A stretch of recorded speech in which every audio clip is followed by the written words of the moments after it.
What's going on, Lions fans? Welcome to the Pride of Detroit PODcast, your home for all the latest and greatest Lions news, updates, analysis, and so much more. I'm your host, Meko. You can find me at Twitter at the Meko Scott. And in today's podcast, we are going to be reacting and talking about some of the biggest takeaways from week one of OTAs. The Lions got to meet with the media. Dan Campbell got to speak to the media, and there's a number of things that we can take away from that. Also, there was a major trade in the NFL that we're going to talk about and kind of figure out like how this kind of impacts the Lions and if we would ever want to see the Lions do something similar. So we're going to talk about that and a whole lot more in this podcast. But before we get to that, let me introduce my two amazing co-hosts. First and foremost, we have your senior editor over here at prideofdetroit.com, Ryan Matthews at Ryan_POD. Ryan, how we feeling? I'm sure I feel a lot better than Jared Verse does today. Like if I would have looked at my phone and I found out that Jeremy traded me to like Acme Packing Company, right? Like I'd be pissed. So, it could be worse. Yeah, I mean, I feel like that the equivalent of that was like you finding out that you got traded. Like, wait, did you mean to trade John Whitaker and not Ryan Matthews, or like what? How did this happen? Because that's how I feel like the Rams should feel right. That's how Jared Verse should feel right now. Like, did you guys mean Puka Nacua, or did it's me really? It's really me that's being shipped off to Cleveland. Also joining us today is your editor-in-chief over at prideofdetroit.com and beat writer for the Detroit Lions, Jeremy Reisman at Detroit Online. Jeremy, I'm gonna leave you to have to deal with that with John whenever he listens to this podcast. He's always taking strays in this podcast. I feel bad for him, but I feel like that's become a bit though, right? It is. It's absolutely a bit now. Now that like I know that it kind of gets to him and it kind of like shocks everybody in the audience. I'm gonna just drop one every once in a while. As someone in our chat says, why does Sean McVay hate guys named Jared? Good question. My column. Basically, if your name is Jared and you get drafted by the Rams, just don't get too comfortable. count your days, buddy boy. But Jeremy, no, how are you? How's the week been? How was the first week or how was OTA's practice? I know we're going to talk about that a little bit later. I mean, listen, it's nice to get out there again. I don't want to read too much into pajama parties or anything like that, but it's always nice to see the team out there. It's nice to talk to some faces that you haven't seen in a while, and I just I like being out there in practice. It's fun, even if you're like nitpicking everything and you're trying to just like really scrape the bottom of the barrel of walkthroughs and 7-on-7s to find something meaningful in there. And there, as much as Dan Campbell tried to dismiss taking anything from May football, there are some things to at least take note of. You don't want to jump to any sort of conclusions in May, but like where these players currently stand does matter, whether Dan Campbell thinks it does or not. Yeah, I think so. And I think one of the biggest things that I think a lot of people cared about from like the first day of media availability with talking to Dan and everything is getting those injury updates, because like you said, there's a number of things that we probably shouldn't read into in terms of players on the field, but getting an update on the likes of Kirby Joseph, on the likes of Brian Branch and Sam Laporta are important tidbits that, again, there's nothing to read into in terms of their absence or their involvement in these practices, but still just getting an update is still pretty insightful. Yeah. Unfortunately, Dan Campbell has gotten a lot more savvy in divulging injury information, and so he's starting to do these things. Like in his opening statement, he's like, well, I know you're going to ask about Kirby Joseph, Brian Branch, and Sam Laporta, and so they're all improving. The end. And you're like, oh, come on. Like, who gave Dan Campbell a copy of 8 Mile?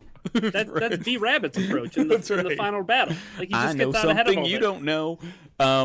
Yeah. So unfortunately, we didn't get a ton of information on those guys. I would say of the three, it certainly sounded like Sam's the closest to returning, which is no surprise, right? He said he was doing some walkthroughs, doing some jog throughs. The main point being like, hey, don't freak out that they're not practicing right now, because none of this matters to them. Like their priority is to get healthy, not to get any sort of on-field work. It's not worth it for those guys at this point. They're veterans. They know what's going on. They know the scheme. They know the system. We're just doing the equivalent of walkthroughs and a little 7-on-7s. Like this part of the work isn't as meaningful to them as it is maybe for the newcomers or the rookie class or anything like that. So we know that they're taking it easy with some of these guys dealing with injuries. And so, yeah, I still would like a little bit more clarity on Kirby of all the guys. Like, we know Brian Branch isn't going to practice. We know he's probably not going to play at all during training camp either, but we still just like, we don't have any answers for Kirby. We don't know what the expectations for Kirby are. We don't know what a timeline is for Kirby. And so I'm hoping, and if not, I'm going to try to ask, like, can we get at least something on Kirby instead of just he's improving? Because you teased all off season like, we'll get a little bit more clarity in 2 weeks. We'll get a little more clarity in 3 weeks. We'll get a little more clarity after the draft. Give us something, not just they're improving, because I mean, Lions fans have just been like dragged for months and months and months on this, and it's leading to all this like, don't you want all this like weird speculation of team doctor or Twitter doctors who don't have an actual diagnosis? Don't you want to like put some of that stuff to bed and give us a little bit more clarity on him? I almost feel though, Ryan, like the lack of news on Kirby Joseph is just as telling as if there was news, though, is like the fact that there isn't more significant updates, to at least to me, and I could very well be reading this wrong, and maybe that's part of the reason why the Lions aren't saying anything, is because they just know that people are going to read into things way more than they should. But the fact that there isn't an update kind of tells me that the Lions are probably still where they were when they first started kind of figuring out what was going on with Kirby, which is like, we know it's an issue. We don't know if it's actually going to get better or how to make it better. So we're literally just going day by day, week by week with him. Yeah, and to Jeremy's point, right, it would make so much sense to just get out there and squelch everything, right? Get people to stop speculating on it, but maybe they're not ready to be that confident in any kind of diagnosis. I do agree with Jeremy as well, though, like a timeline, right? Like, when do you expect them to, like, maybe a question of, will they be out there at training camp, right? Like, kind of putting their feet to the fire a little bit and give it some kind of artificial deadline. But I wish I would have heard more. I wish I would have learned a little bit more about each of these guys. And then now there's somebody else who missing a little bit of time at OTAs as well that we can add on top of the pile. But at the very least, I do like the fact that what we talked about last week, guys, about OTAs, and while it is football, it's nowhere near to August, September. We're not getting into real football mode quite yet. Dan Campbell said they're in the meetings, right? They're getting the mental side of this stuff. They're getting all the important stuff while their body rehabs. We don't need their body right now. We'll need their body come August, September, October, right, when football starts. But they're getting the mental side of everything. So it's a good thing that they're there. They're in the facility. They're doing the things. They're doing the meetings. Yeah. But it'll come in time, right? Like, we weren't expecting Brian Branch to be out on the field doing stuff with the Achilles. Right. I will say, though, once I saw Daniel Jones was out of OTAs, I was like, okay, maybe we might get like a surprise Brian Branch appearance. But not all Achilles injuries are the same. So, no. They've taken everything. Jeremy, this is nothing new for this Lions regime, right? They are super cautious. Oh, yep. They are overabundantly cautious with injuries and rehab. So yeah, no doubt. And the one thing with Kirby that I guess you could maybe take as a positive sign is he was out there at practice. Like, he wasn't just in the workout, in the sauna, in the hot tub, whatever, doing to rehab. Like, he was out there. He was helping with the drills. He was in street clothes, but he's out there. He was catching passes from a trainer and things like that. Like, he wasn't completely disengaged, which, I mean, not to say that means you're healthier necessarily or anything like that, but he's out there. He cares. He's putting in work, albeit, helping his teammates out. Having that sort of far cry. It's a far cry from where he was in his locker, though, right, sure. Jeremy? Like, towards the end of the season, like, yep. As far as mood and mentally, yeah. For sure. And yeah, like no protective gear. I'm not an expert in like human gait to see, to confidently say, well, no, the way he was walking, the way he was jogging off the field, like, he looks perfect. Like, I don't know, but obviously declined comment with media, but he was out there for like the entire practice, which is not always something you see with an injured player.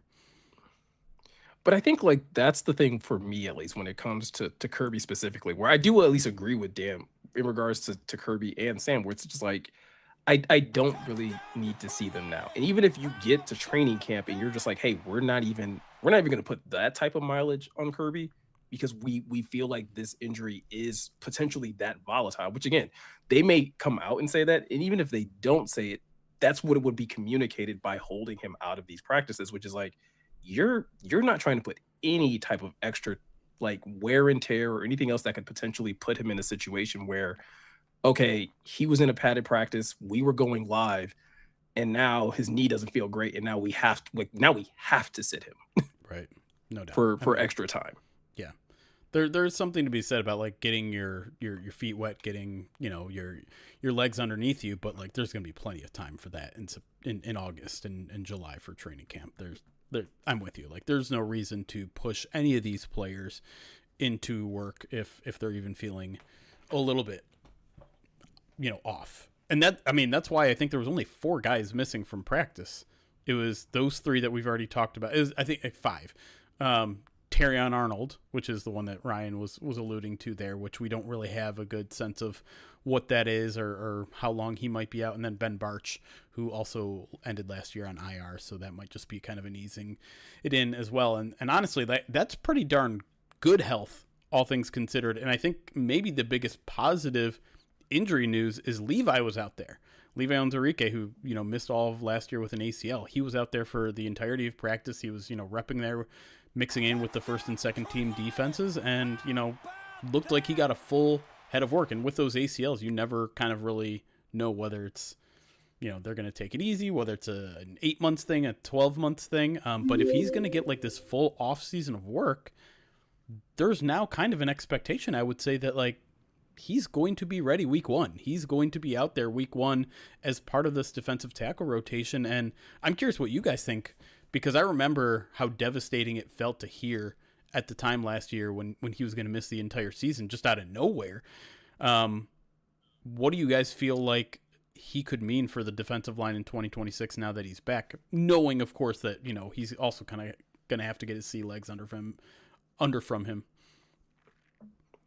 Ryan, I know for me, I at least like the potential of him being that like second attacking 3 tech.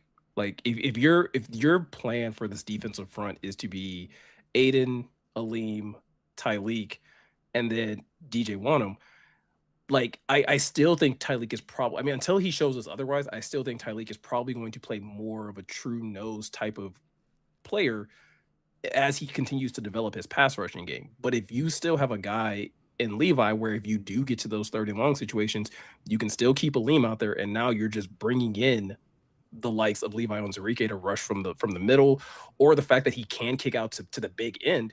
It gives you a lot of flexibility, even what you do with Aiden in those situations where it's like, hey, we don't have to have Aiden outside. We can put Levi out there, kick Aiden inside, and you can be much more versatile with that pass rushing packages that you kind of put up. Yeah, I think it keeps opposing offenses guessing, right? The more versatility you have, the more movability that you have. We're talking about a guy who was tied for the team lead in 2024 with pressures, with 45. Admittedly, Aiden Hutchinson had that in 6 weeks. But the other guy who tied with him with 45 pressures, who missed the end of the 2024 campaign, is another guy who was feeling pretty good to begin OTAs, and Aleem McNeil. So I think you get both those guys back. Maybe that's the guy that everybody's clamoring for in terms of pass rush, right? You hear news, we're going to talk about the Myles Garrett stuff, but if you get a healthy Aleem McNeil, you get a healthy Levi Onwuzurike. I know people are saying it's not that star player. The Lions can't afford that star player in terms of the money that it's going to cost. They also can't afford to just abandon Aleem McNeil. They can't afford to move off that. And they haven't even had a guy outside of Al-Qadim Muhammad, who was a part-time guy. In terms of his snap distribution, he was mostly a pass rusher, a guy that they feel comfortable out there. I think they feel very comfortable about having Aleem McNeil out there. They were playing that guy into the ground almost in 2024, how much he was snapping. Levi Onwuzurike, they leaned on him heavily too once Hutch went out in 2024. Those are 2 guys that they feel really comfortable having on the field a lot, and they're productive. So I think those 2 guys plus a healthy Aiden Hutchinson, what are you going to get from Derek Moore? You have DJ Wanham. I just think, Jeremy, that adding a guy like Levi Onwuzurike is not he could be good. No, there's proof that he's been good. And he had that ACL thing pop up in, I believe it was July, that they found out he was going to miss the rest of the season. So it's not an ACL injury like Aleem had in December of 2024, took him all the way until October to come back, and he wasn't that same player. There's that cushion that's kind of built in where, to your point, if he has this full offseason to kind of ramp up, maybe he is a player that they can count on to be productive and to make a difference. Yeah, when we should talk about Aleem a little bit too here, because Aleem was talking about his kind of rehab and how devastating it is to miss, not necessarily this time, but like training camp, to not have that ramp up period. Because again, like pajama party, OTAs aren't that important to have, but if you have that full ramp up in training camp, you're getting your body ready. You're starting to trust your leg. That was something that Levi had talked about with Justin Rogers, and something that Liam had talked about. It's like there's sometimes there's this mental and physical disconnect where like your body's working fine, but you can't get over the mental hill, or like or the opposite, where like you want your body to do this, but it's not physically ready. These are the months to work that out if you're coming back from an injury, and Levi is getting that, and I think it can mean a bound of difference. I mean, I love what he brings on like third down in particular, because if there's something that this team has missed over the past couple years, it's really been that interior pass rush. They haven't been able to find ways to generate it with, linebacker blitzes that sometimes work, but sometimes don't work. But like the bulk of the snaps they were getting last year were from like nose tackle guys. They were from your DJ Readers, your Roy Lopez. And like they did as well as they could, but that's not their bag. That's not what they're great at. If you have Levi, and maybe Tyleek isn't taking that pass rushing step that you want him to, it took like till year 3 for Aleem to really get to where you want to do there. Well, then listen, you kick Aleem to kind of the nose in these third down packages. You have Levi at the 3 tech, and then you have Derek Moore and you have Aiden Hutchinson. That's a pretty good pass rushing set of guys that's going to give some people some trouble. And so I think it could be a really huge addition. I'm not going to sit here and say like you're immediately going to get 2024 Levi Onwuzurike. Like he has to go out there and earn it and show that he can do it. But and beyond that, it's also just depth. Like the defensive tackle depth doesn't look great on this team, but Levi at full health, like ready in week 1, that at least improves the situation a little bit. And so Levi is kind of, to me, maybe one of those sneaky guys that's just kind of like the fulcrum between success and failure this year on the defensive line in terms of their pass rush. That's a really good way of phrasing it. And I do feel like the Aleem McNeil, like the way that people have kind of flipped on Aleem after that injury, and obviously, like, again, he didn't have a good year last year, but I do think there's a lot of context to him not necessarily playing to the standard and definitely to the contract that he has. But I feel like that almost needs to be studied in like how quickly that switch was flipped for him, because this is a guy that we saw be a 4th round pick, if I remember correctly. And within 3 years, we were like, hey, this is one of the better like interior defensive linemen in the NFC. And then like he has a really terrible injury. Takes a little bit of time for him to kind of get his legs back under him, no pun intended. And people are still like, no, I think we need to explore options on and potentially moving away from Aleem. And I feel like the same amount of runway we gave Hutch it's kind of weird that Aleem isn't getting that same amount of runway.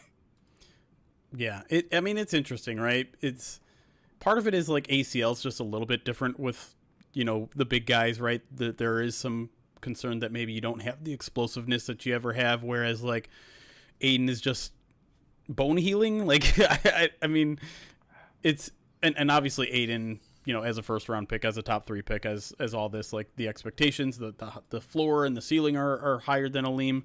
But you're right, like give the man an opportunity to have a full offseason, give the man an opportunity to fully heal from his injury. I think we all got spoiled from that very first game he came back and we're like, oh, he's back to himself. And then it was like, oh no, like that was an awesome first game. Like maybe there was a little additional adrenaline going, but there's still a long road here for him to get back to where he was. Now, again, I'm like Levi. I'm not just going to assume that Aleem is 100% back and producing the way he did before, but we talk about it all the time, how it's usually like you have to do a full year and then some for some of these guys to really feel like they are the player that they normally are. And you have to keep that in mind when Brian Branch comes back, and you have to keep that in mind when Kirby comes back. Like they're not going to be 100% when they come back, but Aleem, was a top 5 defensive tackle in this league before his ACL injury. They paid him like that for a reason, because he was playing like that.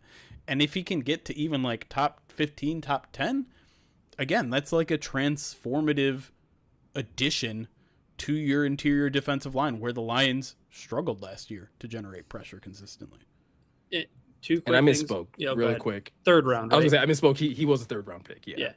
But real quick to that point, Jeremy, about you get an Aleem McNeil who is more of a top 15, maybe top 10 defensive tackle. Maybe the Lions feel like they're going to get that because they didn't prioritize getting Roy Lopez back, because they didn't prioritize bringing DJ Reader back. They feel comfortable with him being the starter, having Tyleik Williams, and now what we're hopeful that the Lions might get out of Levi Onwuzurike. And I think, Meko, the thing that you're noticing is just a guy who was a third-round pick, outperforming expectations for a third-round pick.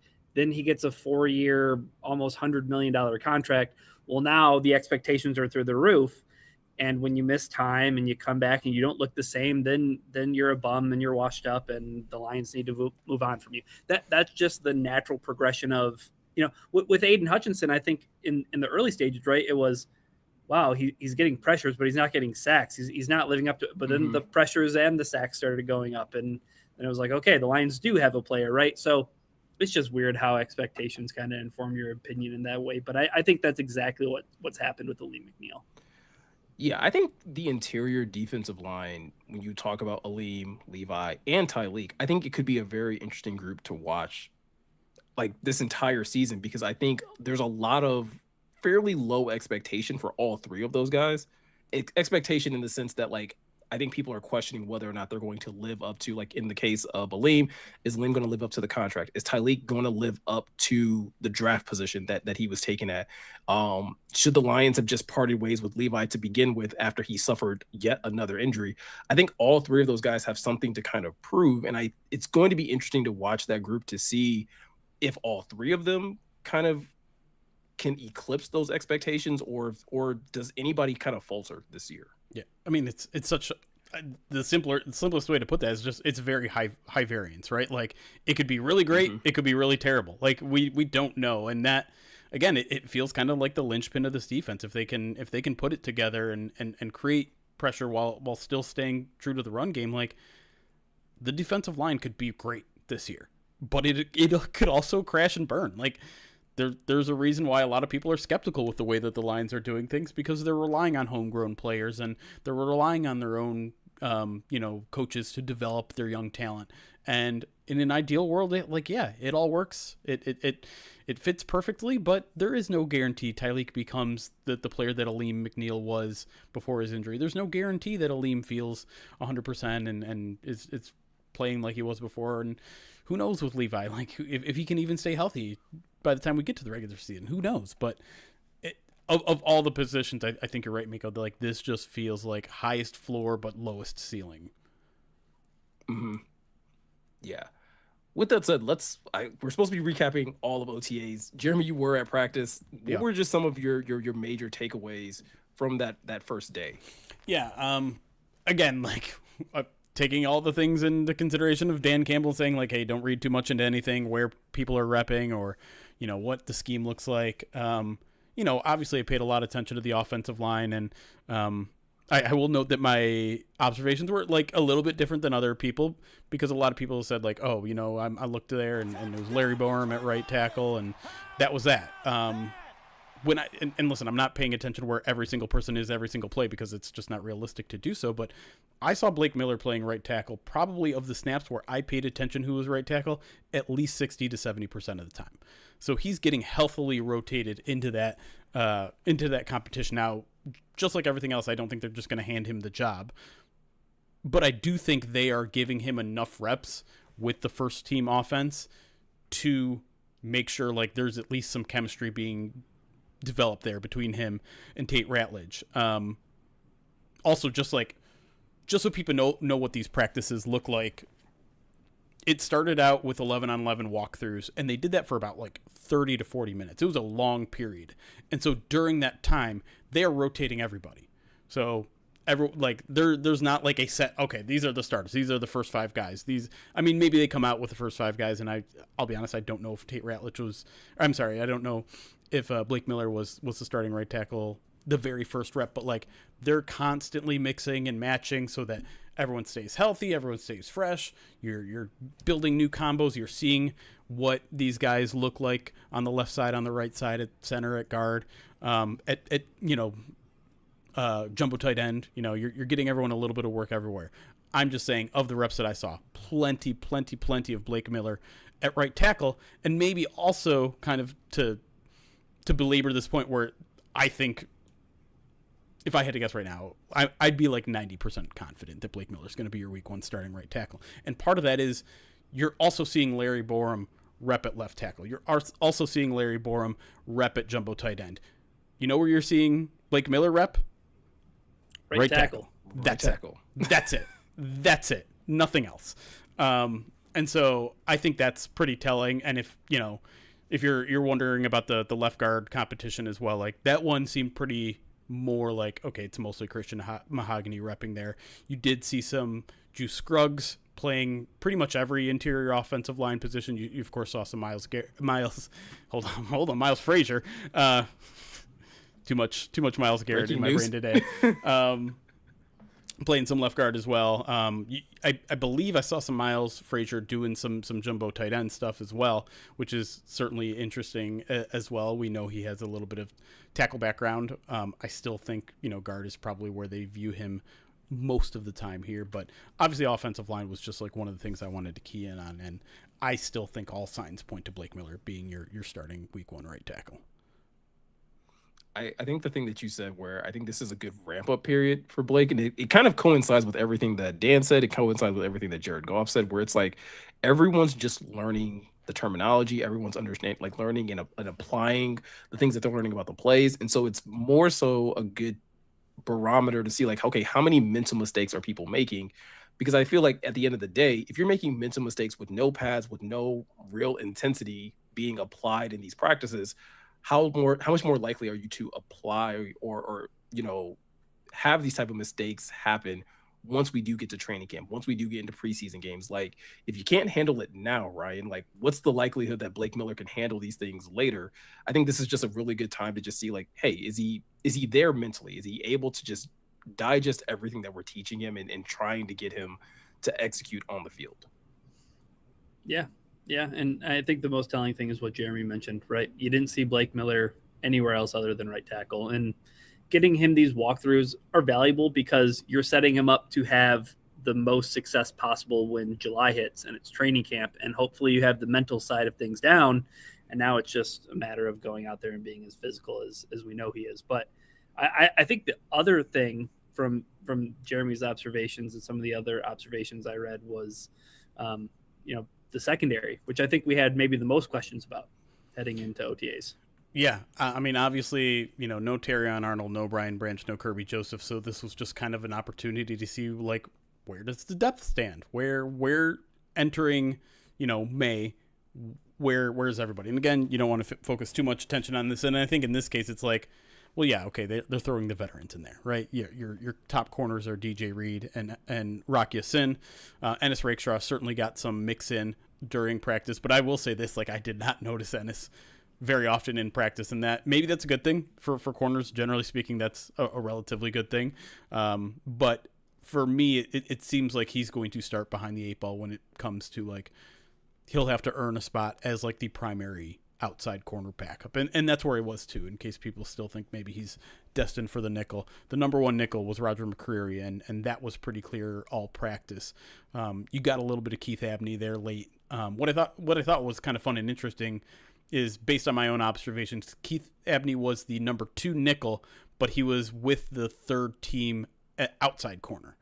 And maybe some of that is like fill in just because you're a little short-handed at corner with no Terrion, but it's clear they're continuing to, or they're kind of following through on their promise of like, hey, we like Keith Abney inside, but like we also know he's capable on the outside. So we're going to kind of see both those things through. And then at safety, maybe like a little bit of a surprise, given that they tend to lean veterans. It's not completely surprising that Christian Izien and Chuck Clark were kind of your 1 and 2 going into this practice, but like I think that's going to be a competition from top to bottom. Like I still think, you know, they like some of the depth guys on there. I'm still kind of intrigued about Dan Jackson, while also recognizing like he's going to have to work his way up. Thomas Harper is a guy that played well enough that I think he could be in that like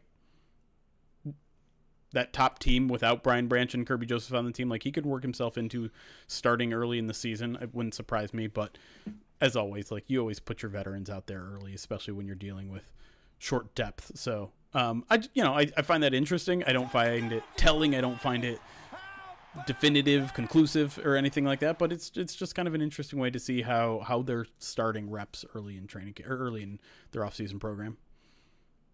Yeah, I think like you said, seeing like how they're kind of just mixing guys in and seeing just what type of combinations they like, I think is kind of really telling in that regard, Ryan. And I don't know, I kind of look at the secondary, like performance wise, the same way I kind of look at like the work that you see in the trenches. Like nothing really matters until you can actually put on pads and actually be physical with one another.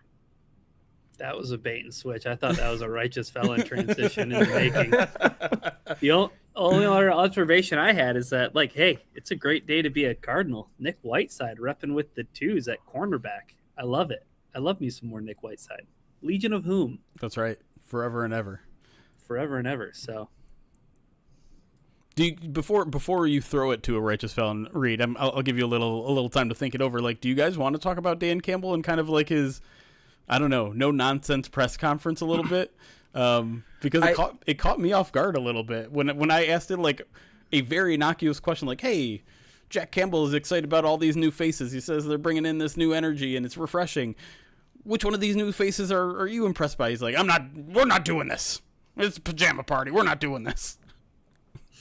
Sounded like a very disgruntled dad at a slumber party. And not interested in playing the games. I don't know. Like, I don't know if that just did you, Jeremy, did you feel like that was just feeding into the schedule release? Like one thing on top of another. And it's like, well, is this the no fun league over here with the Detroit Lions? Like we're all business. Listen, I don't care if it's fun or not. I more care about information, right? That's my job, is to get information.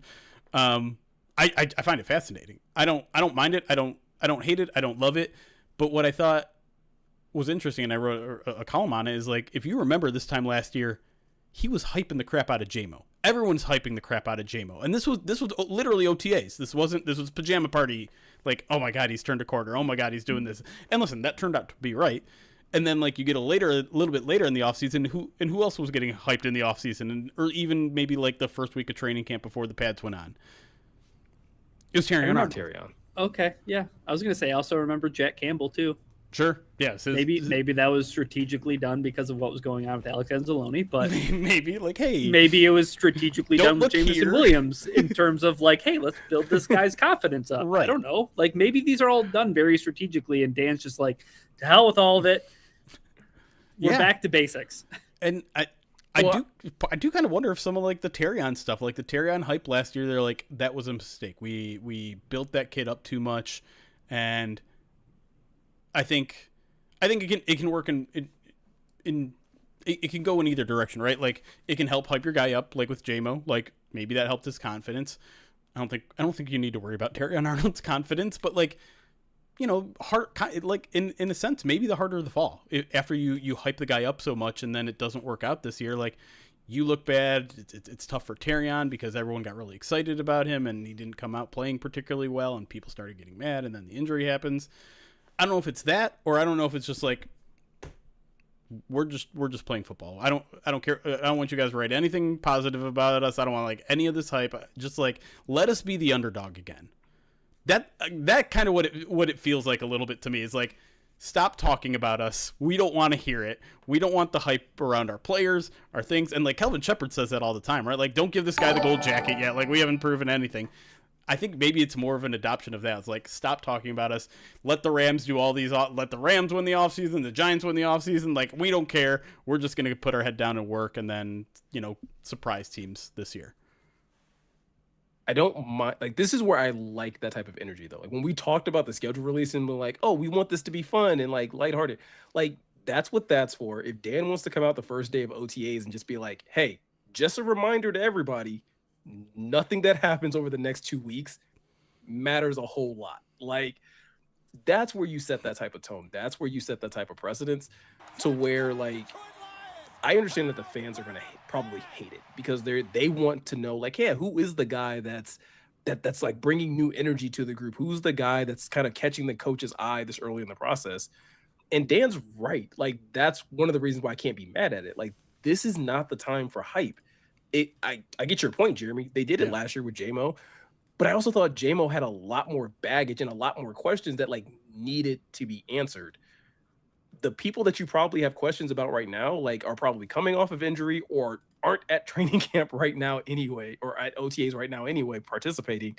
So like, there's not a lot of hype to build up in that regard around those types of players. Like, that's something that, like you're kind of saying, like, let it fly under the radar, let it get to the off season, and then like let your play kind of, let that be the thing that kind of puts you on notice with the rest of the league. Yeah, I mean, otherwise, how are you supposed to just kind of lay low in the abyss, waiting to drag another opponent down? If they know you're in the abyss, they can just stay away from the abyss. So I get what you're saying, Meko. There's a time and place for everything. Schedule release, have fun. OTAs, let's set the tone for the season. I'm all about that.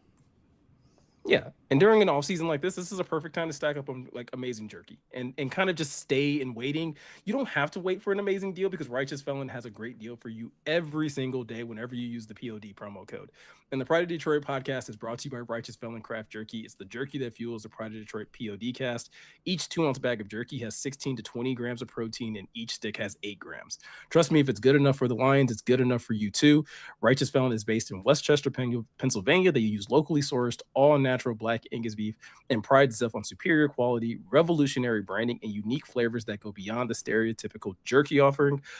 When we go to our break, listen, we're going to talk and hang out with our crew and talk about all the things that have been going on in the NFL. I'm going to be snacking on Truffalo Bill.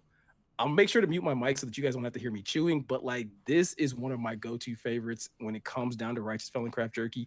This, Darth Garlic, there are so many. The Honey Heist meat stick is fantastic. The Duo meat sticks, absolutely incredible. I highly, highly, highly suggest that you guys go over to Righteous Felon and go over there, use the promo code POD15 at checkout, and that's going to get you 15% off your order. Save a little bit of money. Gas prices are still high. They've been coming down, but they're still up there. Save where you can. Use the promo code POD15 at righteousfelon.com and get amazing jerky with an amazing savings. When we come back, we are, in fact, going to talk about the Myles Garrett, Jared Verse trade and talk about how that impacts the Lions, how that impacts the NFC as a whole, and what this could kind of mean for this team going forward into the regular season. We're going to talk about that and a whole lot more right after this.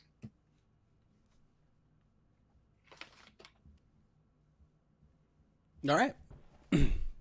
We're on break, which means we get to talk to our live chat. Thanks some of our subscribers, like Alien Vivitor, who's literally on the screen right now, for 63 months subscribed to the channel. It says 63, worn for 98 games by G.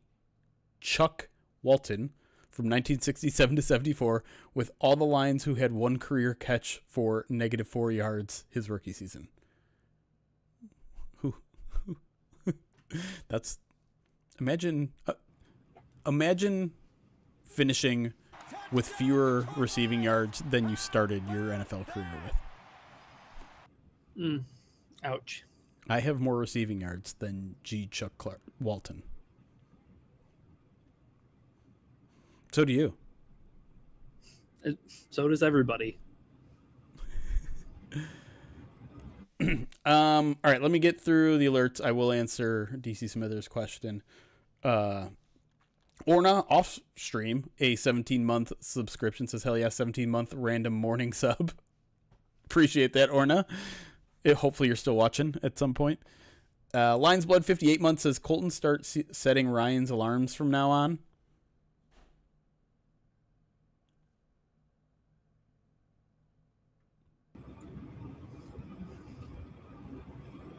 Well, I think we just need to keep moving on. All right. There was layers to that I was processing in real time. So just move along. Yes, we look at YouTube chat. You're on the screen, Super Bowl man, over there. Nope, over there. That way. Why can't I point? I can't point left. Just like, who's a quarterback that can't throw left? That Arif always talks about. You know what I'm talking about? Mitch Trubisky can't throw left. That's right. Mitch Trubisky can't throw left. Malik Willis can throw left. Center, right. Okay. Jason Arnick, 15 months, says just sat down to do some work. Oops, sorry. You're going to have to wait probably at least an hour and 15 minutes to do work again because we're going to be distracting you. We're going to be entertaining you. That's both. Yes. In fact, I'm going to continue to just say your name, Jason Arnick. Oh, Jason Sarnick. Have I always called you Jason Arnick and it's Jason Sarnick? Ooh. I'm so sorry. But I'm going to continue to say your name just throughout the podcast so that like you'll be doing work and then you'll be like,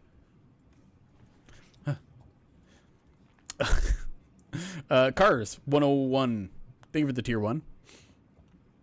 D Parente, 35 months, says just logging in to give you some Bezos bucks. Mike, thank you for the follow. JC, thank you for the 30 months, your Corey Schlesinger-versary. Dang right it is. Or Jamal Williams. Or Darius Slay rookie year. Deep cut. Yeah.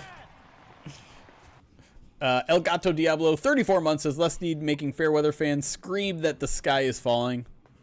We'll get to it. 41 months from Sundog says, how many channel points for Meko to get a with all that said tattoo? Movember goal? Nope. My body is my canvas alone. Only I get to determine what goes on it. DC Smithers, $5 super chat, says, what did Dan Campbell mean when he said it was the first walkthrough? We had guys all over the ground. The league didn't take too kindly to that. All right. So this was in reference to canceling rookie minicamp. My best guess is that he's actually referring to not last year, but the year before, when during OTAs, the Lions got punished by the NFL. They took away their final OTA practice because things got too physical. And they got fined too, right? I think they got fined. Money-wise, I think? Maybe. I can look it up. The point being, I think he's trying to make is like, these guys were so unprepared for football that like, once they like ramped up a little bit from OTA or from walkthroughs, like they started to do some of the OTA stuff and go beyond walkthroughs. And still, like, contact is not allowed, but like when you're running in the wrong direction, when you don't necessarily know the playbook, well, like you are going to collide with each other. You are going to go to the ground. You are potentially suffering from injuries, right? Like that is something that can happen. And so I think that's kind of like the whole story of it. Like, we never really got a full explanation of what the Lions did that caused them to get punished by the NFL. But I think that's what he's referring to is like, hey, we were on the ground a lot. And you'll see like that is the worst. You'll never see an NFL coach during practice go more crazy than when there are people at the line on the ground, because that's when you're falling into someone's leg and tearing an ACL or, breaking someone's foot and things like that. And so I think that's what happened is like these rookies that were coming in, having spent all offseason prepping for the 40-yard dash and the combine and non-football stuff, they get to the league and like they're not quite ready to do football things. They're in over their head when it comes to the playbook and the scheme, and they're dangerous at that point.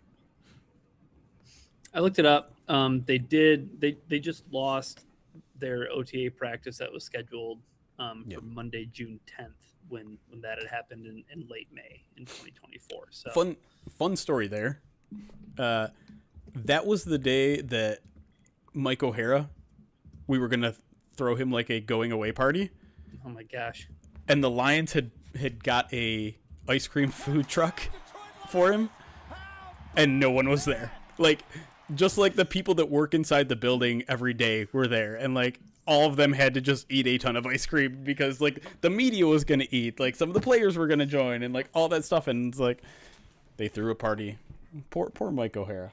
Shout out to wherever Mike O'Hara is. We were talking a little bit about him over the week, last week. Legend. Haven't seen him in a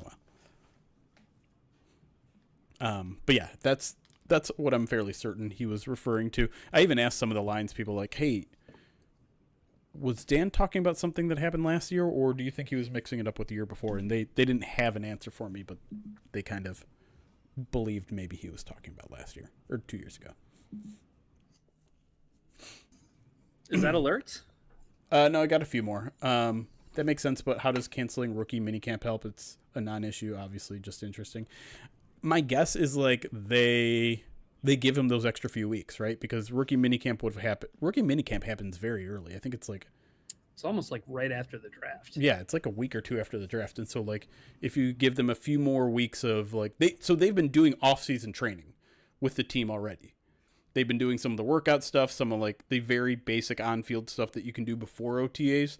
They've been getting a week or two of that heading into OTAs rather than like, because rookie minicamp, if I'm not mistaken, like you are doing some 11-on-11s, you are doing some 7-on-7s, but off-season workout stuff is more just on-field drills. And so you say like, hey, let's not do the 7-on-7, 11-on-11 stuff. Let's give you guys 2-3 weeks to ramp up and get back to football shape and read the playbook and all that sort of stuff. Why not have the camp and do limited on-field? You could. And maybe that's another option. Maybe they did something like that. So like if you go back and watch the press conference, I think it was Justin, he asked two questions there. Like one is, why did you make the decision you did? And like, was there anything you had to like backfill some of the stuff that you're missing? Whether it's the veteran tryouts, that's something that they didn't have. Like it was just gone this year. Or yeah, like, is there something else that like, can the rookies come in and learn the playbooks and do that for a week instead of any of the on-field drill stuff? Dan kind of ignored that part of the question, so we didn't. I should not necessarily intentionally ignored, but like, he answered the first part. So I don't have an answer for you, but it's interesting. All right. Rest of the alerts. 80 Jerome, thank you for the 17 months. I'm sorry. We already got that one. And we already got Alien Vivitor, right? Right? Yeah. Oh, right. Because Alien Vivitor happened right when we got to break. And so I read that one and then went back. Got it. Excel spread.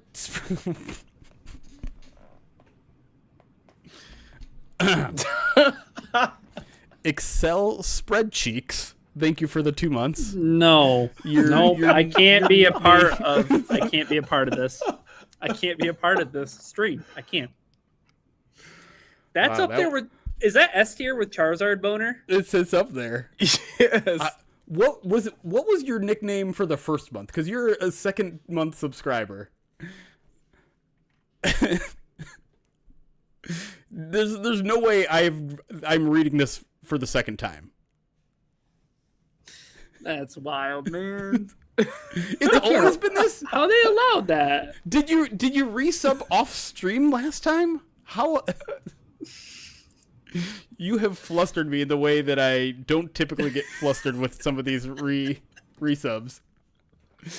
Jet and Savannah, thank you for the 22 months. Silver Rush, 37 months, subscribed on Twitch. California Lions, 32 months. And Flair at tier 2, 66 months. Thank you to everybody. Whew. All right. Oh, man. That's great, but I also feel like you need to be investigated for that. Like, for having that as Yeah. Oh, boy. Yeah. No, Twitch has forwarded your username along to the proper channels. Okay. We're through alerts, which means we can talk about anything. I think we should obviously hold off on Garrett talk for the actual show. Before we do that, we got some channel point redemptions. Oh gosh, I always forget to have those up. What do they want? So I gotta wear the Bucky's onesie. Yes. and you got to wear Macho Man.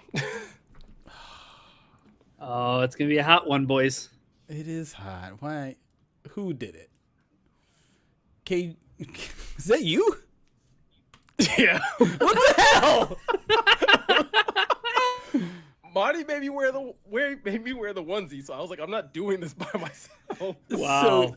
So you're just continuing the cycle of abuse, is what you're doing. I'm saying that we're a team, and a team that suffers together stays together. Oh man, right. Miko's like, we are all crabs in a bucket. Like you're coming down with me.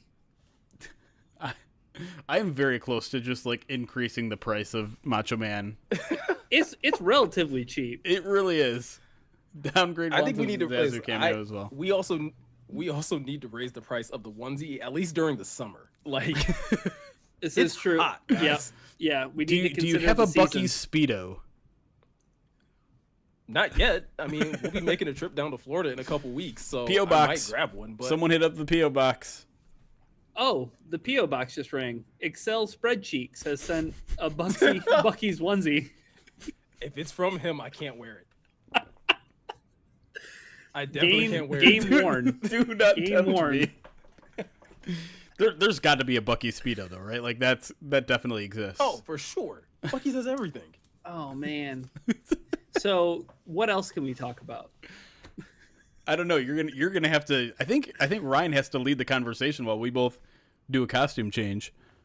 All right, guys. I want to talk to you about a tweet I saw. So if you guys want to go do the costume change, I'm going to talk to the chat about the tweet I saw about the Miami Dolphins #1 option on offense. Gosh. All right. Oh, Enjoy the yeah. Malik All right, Willis talk. Guys, it's just fair to bring this up because I do care about how Malik Willis does in the future in the NFL. I'm already pot committed on him, but the other day when I'm scrolling through Twitter and I see tight end Greg Dulcich appears to be Malik Willis's #1 target so far. What have they done? What have they done in Miami? You trade Jalen Waddle. Why did you even sign Malik Willis in the first place? You know, you didn't even give him a shot. I can't stand this. Greg Dulcich is your #1 option going into the NFL season. That can't be a real thing that I'm reading, right? That's not fair. That's not fair. That's like Jared Goff going into his first year with Detroit, and hey, we have Rashad Perryman is the #1 option. No, wait, he didn't make the team. It's a tough look. The Dolphins are down bad, JC. They're down bad. What else are we talking about? We could talk about Nuggies. Nuggies are on the way. They will be here sooner rather than later. Not today, but they will eventually come around. Junk Trunk, I'm all about the Hammond Bears. I'm all about the Bears being anywhere other than Chicago. From Lion's Blood, Ryan, did you see the guy that got banned from Cedar Point for eating chicken McNuggets on the Millennium Force? No, I did not. But I don't know why you'd want to bring nuggets on a ride. Might be cool to maybe toss up a nugget and then get it on the way down. I don't know. That might be fun. But how are you snuggling? You're smuggling nuggies onto the Millennium Force? I don't know. To what end? I just need to know to what end. Let's see. Meko, welcome back. Thank you. You look toasty. Oh, bro, I had to get butt naked for this. Like, this is. We'll ask Jeremy what he has to do in order to put on the Macho Man outfit. Maybe you guys are both going commando. I don't know. Ryan Solo grinds my gears segment needs to become a fixture of this podcast. Maybe it grinds my gears. If these guys have to go change, that can just be something we always fall back on. I think that'd be great. I feel like I think we need to have one of those like once a month, anyways. Just in general. Yeah. Meko wearing that at Disney. Oh, I'm gonna be rocking this all over the Airbnb once we get to Florida. Like, it's not even Air control. at Disney though. Like, no. At Disney, you would a medical it event. Would be Michigan a medical man, event. Yeah, Michigan man passes out in teacup line.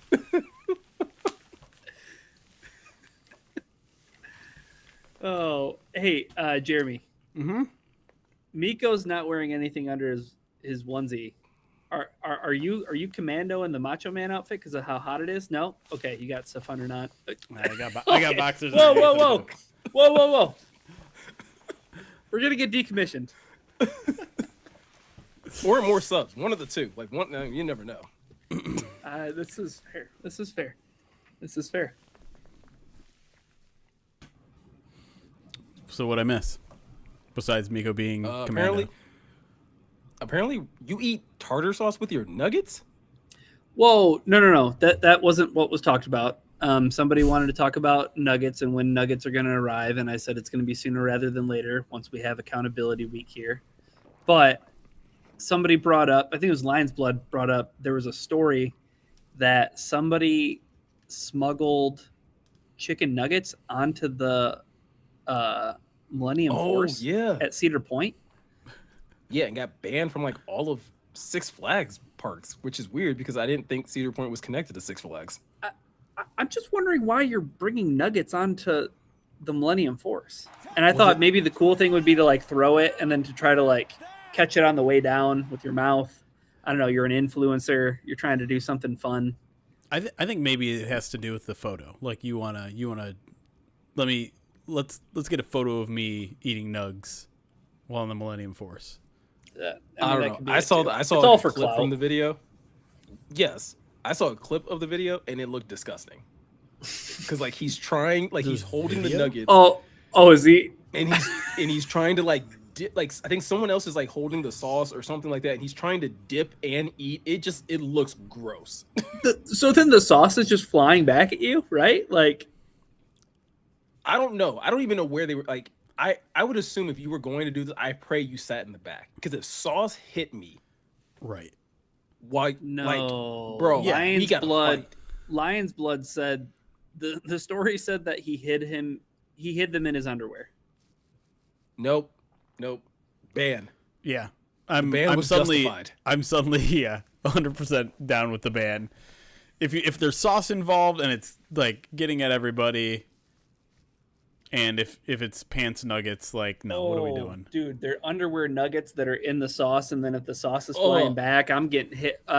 No, ban them. In the summer, getting hit by like groin sauce, groin sauce, and if you've ever stood in line for the Millennium Force, like that's not like a short line. Like right, those things were stewing for a good 45. Oh, please stop! I can't think about lukewarm nuggets that have been heated in your crotch. It's the only thing we're going to be talking about when you're eating your 100 nuggets. You know what though? I get more weirded out, but when I'm in the zone, when I'm getting that nugget challenge down, I'm not gonna worry about it.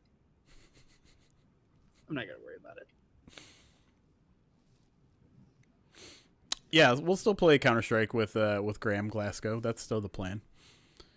So here, actually, where's my list? I have no idea where my list is. It's somewhere. Hold on one sec.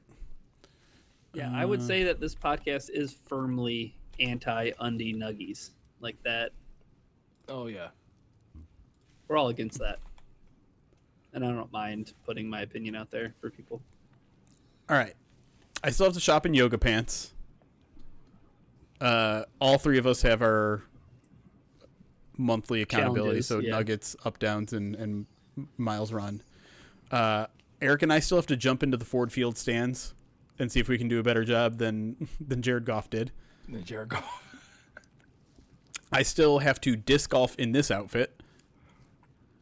Ooh, that can't be good for the summertime. Nope, I dropped the ball by not doing it earlier. Yeah, push that to the fall. Maybe. Ryan still has to do a Jared Goff chant somewhere in public. That might be the worst one.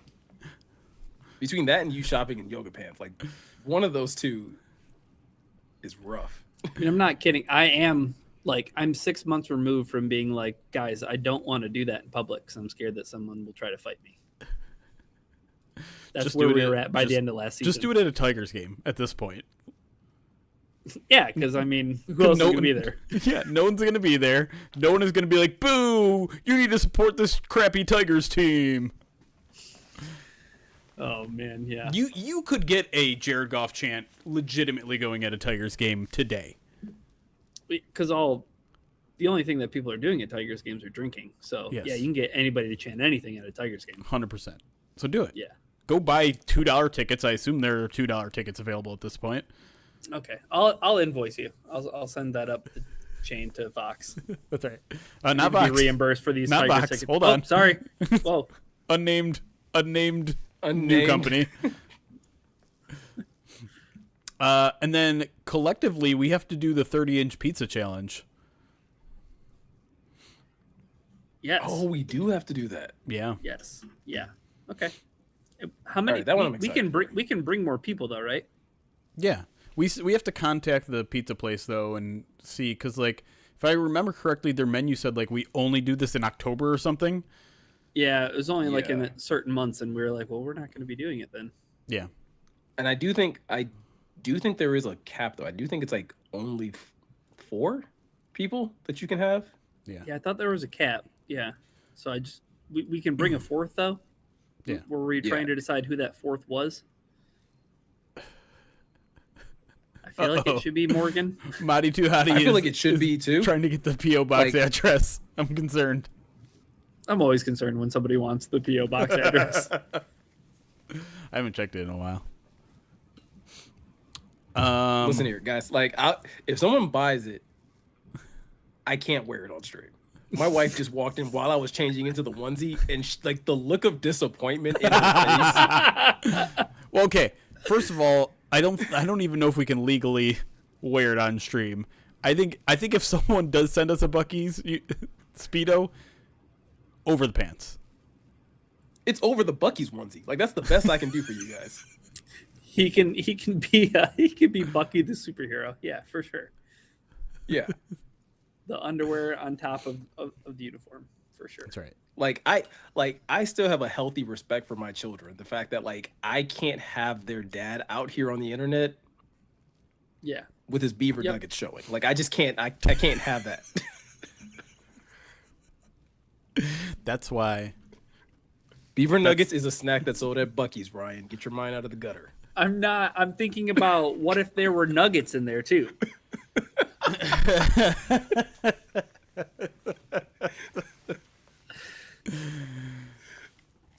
This is why you get all of this embarrassing stuff out before you have kids. I didn't get that memo. It also Sorry. builds character. Sure.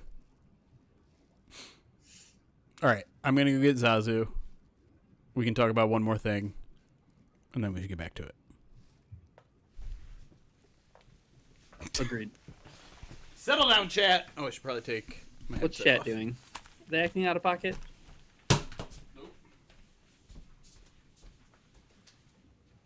Oh, well, okay. So I have a story about the I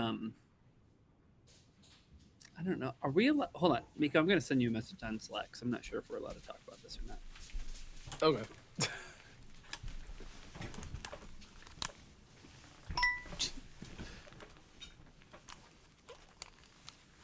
Have we talked about those on stream? Or is that going to be a surprise?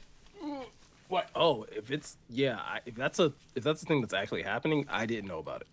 I know we've joked about it.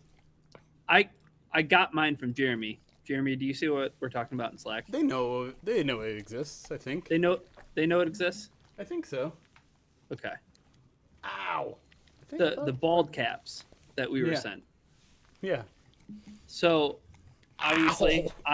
I'm in school, and there was a student who also runs track for us. He comes into my classroom and he goes, "Hey, total random question, but do you have a bald cap I can borrow?" And I looked at him. I go, "I do, but I can only give it to you under the condition that you don't ask me about why I have it." And he goes, "Are you serious?" Walk over, get the bald cap out, and he goes, "Do I get to ask you when I return it?" And I say, "No." So if you take it now and you don't, consequences. So I found out he had to borrow it because he was dressing as Steve Harvey for Family Feud for a project because he was hosting Family Feud. Mm-hmm. He brings it back to me and he's like, so I need to know why. And I was like, those were the conditions. And I just took the bald cap, put it back in the Ziploc bag, he closed it and put it back in the cupboard. He goes, this is the most bizarre thing. I was like, that's a weird way to say you're welcome for letting you use my bald cap. That is a good question. What made him even ask you? Why would he think you might have one? Well, the only thing I could think of was that like I am the yearbook teacher, so like we do have like a box with like some props for when we do like senior mock collections and stuff that kids can hold when they get their pictures taken. But I don't know. I'm just like a teacher that also coaches them in track, so we have a little bit of a relationship. So maybe he just felt comfortable coming to ask me, and lo and behold, I had one. So I just want to let you know that the money that you spend that turn into things that end up in the P.O. box, sometimes they help education. You're helping kids when you send things to the P.O. box is what I'm trying to say. Okay? If you support kids and you support schools, you'll send stuff to the P.O. box. We got sent coffee one time from Coffee Dog. Coffee Dog? We did. That helped you get the energy to teach for a good month. Exactly. It was good coffee, too. I want to make sure I get them right. Pretty sure it was a Coffee Dog, right? Coffee Dog Roastery. Shout out to them. Yeah. You boo kids, J Rago? That's rude. You're a monster. I boo kids that aren't my own. You know what? I booed kids the other day. I was watching my friend's son's hockey game. And I didn't like what one of the other kids did. And they're like 7 years old. I was like, nah, boo. If you ever visit Tampa, Florida, at Busch Garden Theme Park, someone scaled the wall and jumped into the alligator pit for views. Now they have him locked up in jail. People still look at it like they could do it. Oh boy. Why? I think people need to realize that like going viral once on TikTok or Instagram or whatever, like that doesn't get you anything. That gets you 5 seconds of fame. Like even if you have that monetized, like it's like okay, enjoy this $5. I mean, you could end up becoming Hawk Tuah girl. Is that a good thing? No, it's a bad thing. No. It looked like it was a good thing. It looked like she was going to get rich off a soundbite, but then bad things happened. So careful what you wish for. Then That monkey paw curls, man. Then she stole money and ran, and that didn't go well. The old rug pull. Yeah, not good. Oh, here's a good question. Maybe chat can help. Need help with something? California Lions, yes. I bought a boat and I'm keeping it at my in-laws' house. They are Packer fans. I need a floating keychain that is a Lions keychain. Does not seem to exist. Does anyone know where I can find it? Seems like that should be something that can exist. But I feel like that has to be something that's on the NFL shop. Like, why wouldn't they sell that? Yeah.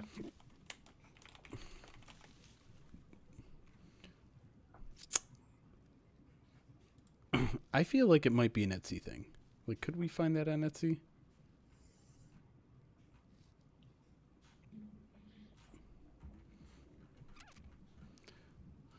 NFL charms.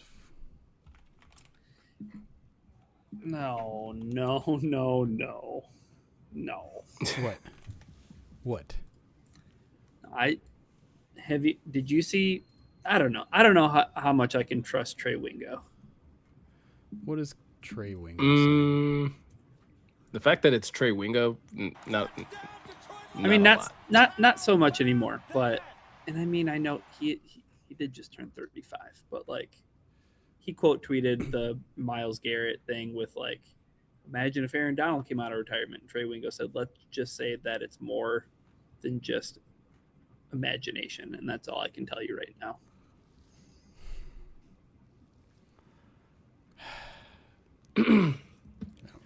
I mean,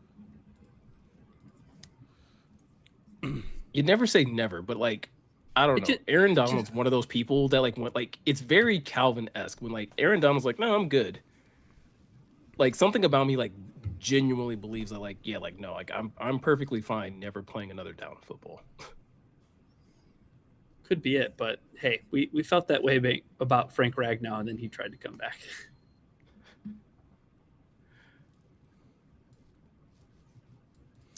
Oh, Frank. That will go down as like the weirdest 48 hours in Detroit Lions fandom.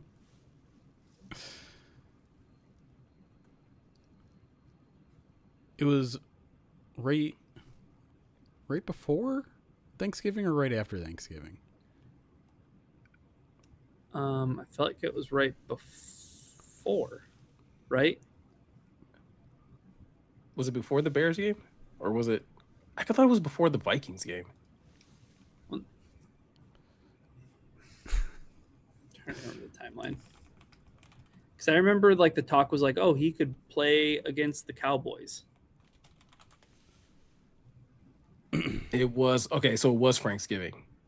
Yeah, it was. I remember. Okay, So it was right before Thanksgiving, and then right the after Wednesday Thanksgiving, before. Yeah. He failed the physical. That's right. Ends retirement on November 26th, fails physical November 29th because they lose to the Packers, and then that is when the tinfoil hats go off. It's like, oh, this is not trending in the right direction. Wonderful.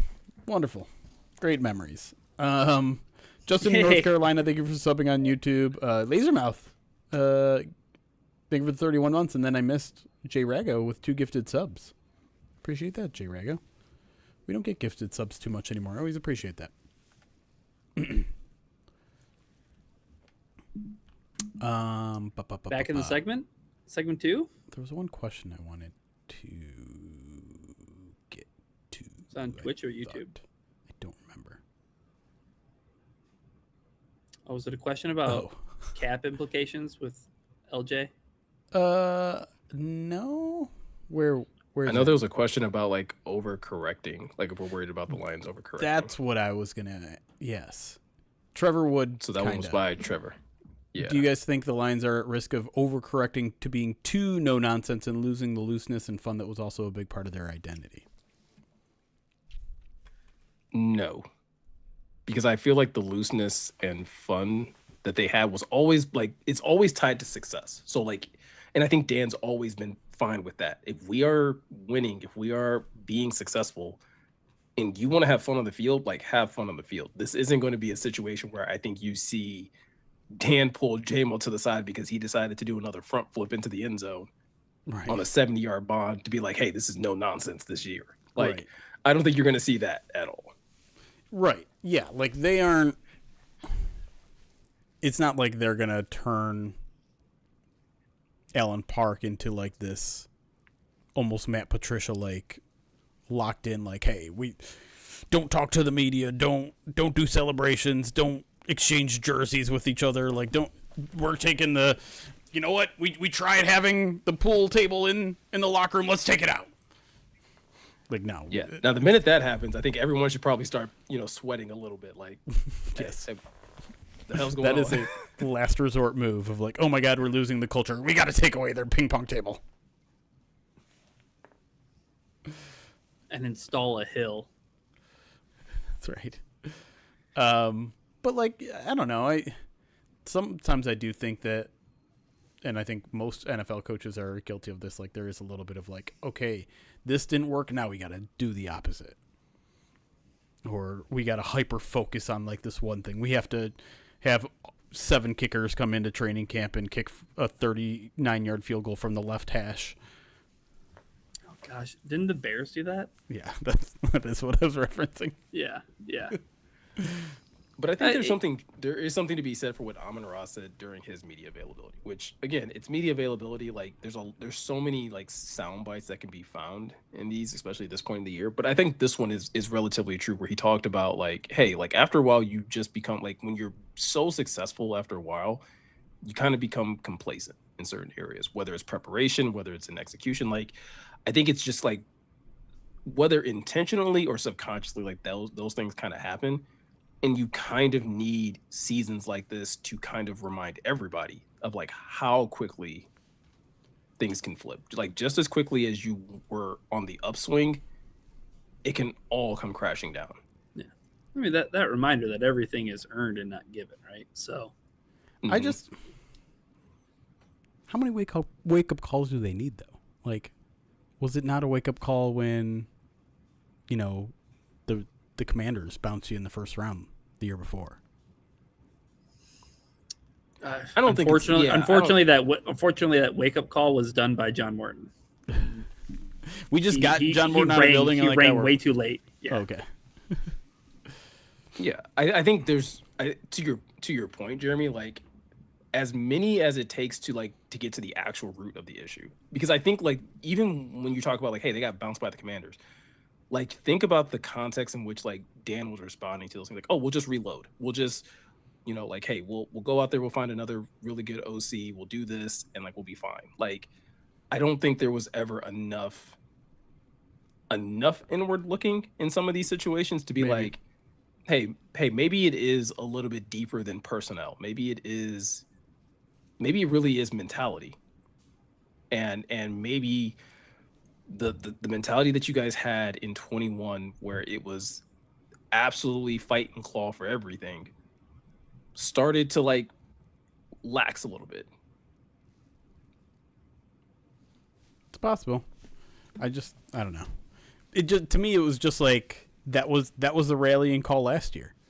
It was just like, yeah, like we know it's not enough to be good in the preseason and regular season, and we got to carry that all the way through. And then it's just like, oh, right, we forgot that we don't have to just be good in the postseason. We also have to be good in the regular season too to get to the post.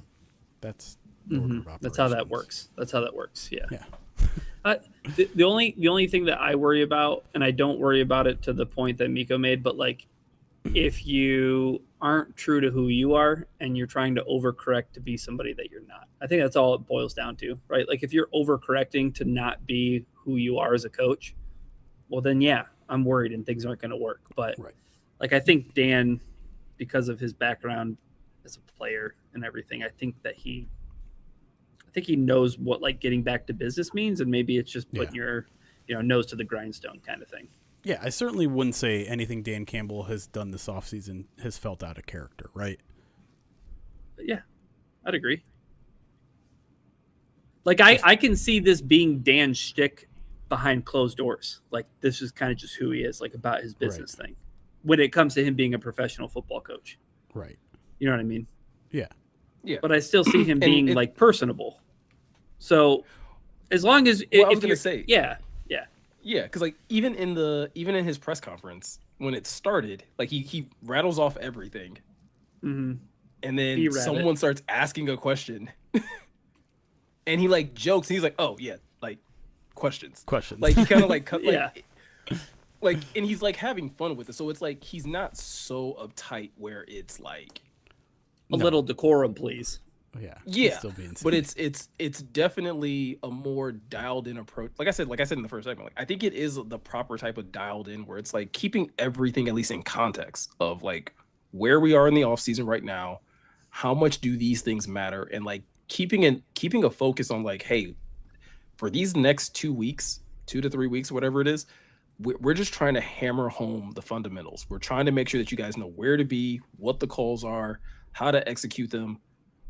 That's the focus right now. And like he said, like no one's winning a job here. So it's not even like, we're not even talking about competition, just who knows what they're doing versus who doesn't know what the hell they're doing, and who needs to be like brought up to speed a little bit more.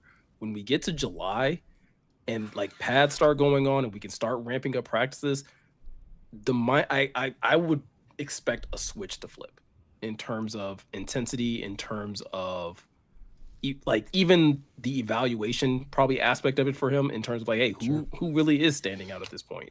Right. Sorry. Doing what just happened to my background? Oh, okay, we're good. All right. You guys want to get back to it? Talk some Jediverse trade. Give the people what they want. Give the YouTube chat what they want. They're already talking about it. And give the algorithm what it wants. Oh, that's what I lost the chat. YouTube's already all up in Rams chat, and I get it. This is why we added to the conversation, added it to the outlook. The algo wants Second segment's tendies. going to be spicy. What? I said second segment's going to be spicy. Yeah. All right, I should probably go there, and I'll just change the text at the bottom. Just Myles Garrett trade reaction : are the Lions falling behind? There's your spicy. Oh, the Drew's going to be like, WTF, Brad Holmes. I'm just happy you can spell the word trade. Don't make fun of my D key. Hey, man, not everybody's D key works when they expect it to. Do you want me, put it back on. Don't vacuum. Don't vacuum. Not for the people at home.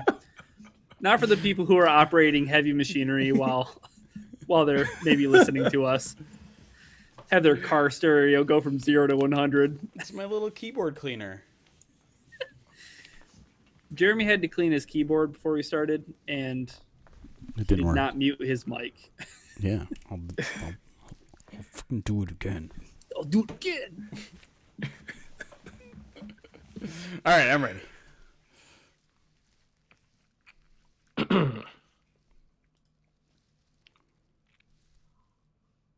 And welcome back to the Pride of Detroit PODcast. Here in segment 2, we are going to be talking about the big news that hit the NFL today. The Los Angeles Rams and the Cleveland Browns made one of the biggest trades that I don't think anybody realistically saw coming. The Browns have traded all-pro reigning defensive player of the year, Myles Garrett, to the Los Angeles Rams, with the Browns receiving in return Jared Verse, a 2027 first round pick, a 2028 second round pick, and a 2029 third round pick. Guys, I've been off Twitter for a while, so I kind of just stumble across things now, and it's kind of nice and also kind of jarring. But what was your initial reaction to this news dropping? I mean, it's pretty shocking, right?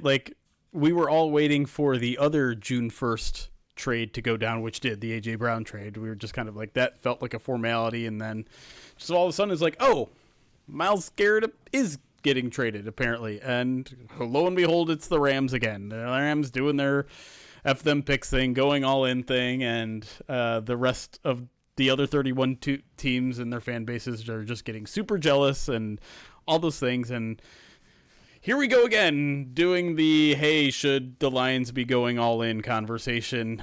Bring that one back, because it's been a couple months, right? It's been a month or two since free agency. It's been a month or two since the Max Crosby and the Myles Garrett and all those conversations. Let's bring it back. And listen, I don't say that because I'm dismissing that point of view. I get it. It's more we've exhausted it at this point. I think we're going to talk about it a little bit more now anyways, just because I think a lot of people thought Myles Garrett just was not going to get traded, right? It was just something that had been lingering for so long, and the fact that it never got done, it was just oh, well, we're talking about Myles Garrett. He didn't even get traded. He wasn't ever going to get traded. That was a waste of conversation. Well, now it did happen. Obviously extremely pricey. To send Jared Verse, a very good player, a Pro Bowler, just 2 years into his NFL career with 2 years and a fifth-year option still on his contract, is expensive in its own right, let alone an additional first, second, and third. So listen, if you're the Cleveland Browns, I kind of love the trade, because Myles Garrett has kind of wanted out forever, right? You finally moved on from that, and now you have a young, good defensive end. You have a ton more draft capital to kind of build the team that you want to build. But no one's interested in the Brown side of this. No one cares about the Brown side of this, because they didn't get the reigning defensive player of the year. So I'm curious as to more of what your thoughts are from the Rams' point of view. Ryan? All right. So initial reaction was this is a bad day for the Ty Simpson was a good pick at, the top half of the first round, because it's like you're very clearly all in on this year. And if you're not clearly all in on this year, you're clearly all in on at least until Matthew Stafford's contract's up. But I will say that the more I thought about it, if you're going in now, maybe best to, if this is Matthew Stafford's last season, you have the first round pick quarterback who you can help kind of facilitate all these big contracts that you're taking on, and offset it with a quarterback on a rookie contract. So maybe that's the way that you kind of rationalize the Ty Simpson stuff in light of all of this. I will say really quick, there's a report out there, I think it was Breer, who said like they may have not made this trade if they had not gotten Ty Simpson, because they would have had to give up first round picks. They wouldn't have had the draft capital to get their quarterback of the future. But now with the quarterback of the future in place, they're a little bit more willing to give away some of that future draft capital. Yeah. So I think it makes sense in that regard. I was curious though, like initially when it was reported and I didn't see what the return was, it's like, I wonder if Ty Simpson's in the deal. And if that was the way that you grease the wheels on a Myles Garrett trade, then like checkmate LA Rams. But there's some things I think to consider from the Lions perspective. And I definitely want to talk to you guys about that, even though that we've kind of exhausted that conversation. I think it's worthwhile to have that conversation about what it would have taken the Lions to be a part of something like this. But I just think from the Rams perspective, it fits the timeline, right? Like you are clearly in now. Mm-hmm. I think an interesting point was made about how there really hasn't been any internal discussions about Kobe Turner getting a contract extension, Puka Nacua getting a contract extension. Like the Rams are playing this kind of close to the vest in the sense that they had this year. They worked out the deal with Stafford where if he wants to come back and his body's willing to go through another, season of football, well, you have this nucleus of Myles Garrett and, all this offensive talent that you have. We just had a discussion the other week about looking at the Lions schedule and being like, if you have a pass rusher and you have a quarterback, then you always have a chance. I think I can say definitively that nobody has a better quarterback pass rusher combo in the NFL than the Los Angeles Rams now. Myles Garrett and Matthew Stafford is by far, hands down, the best combination in the NFL. Guy just won the MVP. Both of them reigning MVPs. Both reigning. You have the offensive MVP and then the defensive player of the year. Yeah, if this and is the overall Rams, MVP in Stafford, right? Yeah, if you're looking at this from the Rams perspective, then it like Brian said, it fits their timeline. It fits every move that they've been making so far this offseason, which is like, hey, they're trying to go all in on a Super Bowl. And I think like from an outside looking in, I think for me, it's a bit of a like tip of the hat. Like, listen, if this gets you a Super Bowl, this is a la like very similar to like LeBron James and the Heatles, right? Like you kind of just got to be like, hey, listen, you guys were able to make it all work and get all of this talent together. If that leads you to a Super Bowl, awesome. The thing is, though, the NFL has like, I feel like proven enough times, like that's not always the recipe.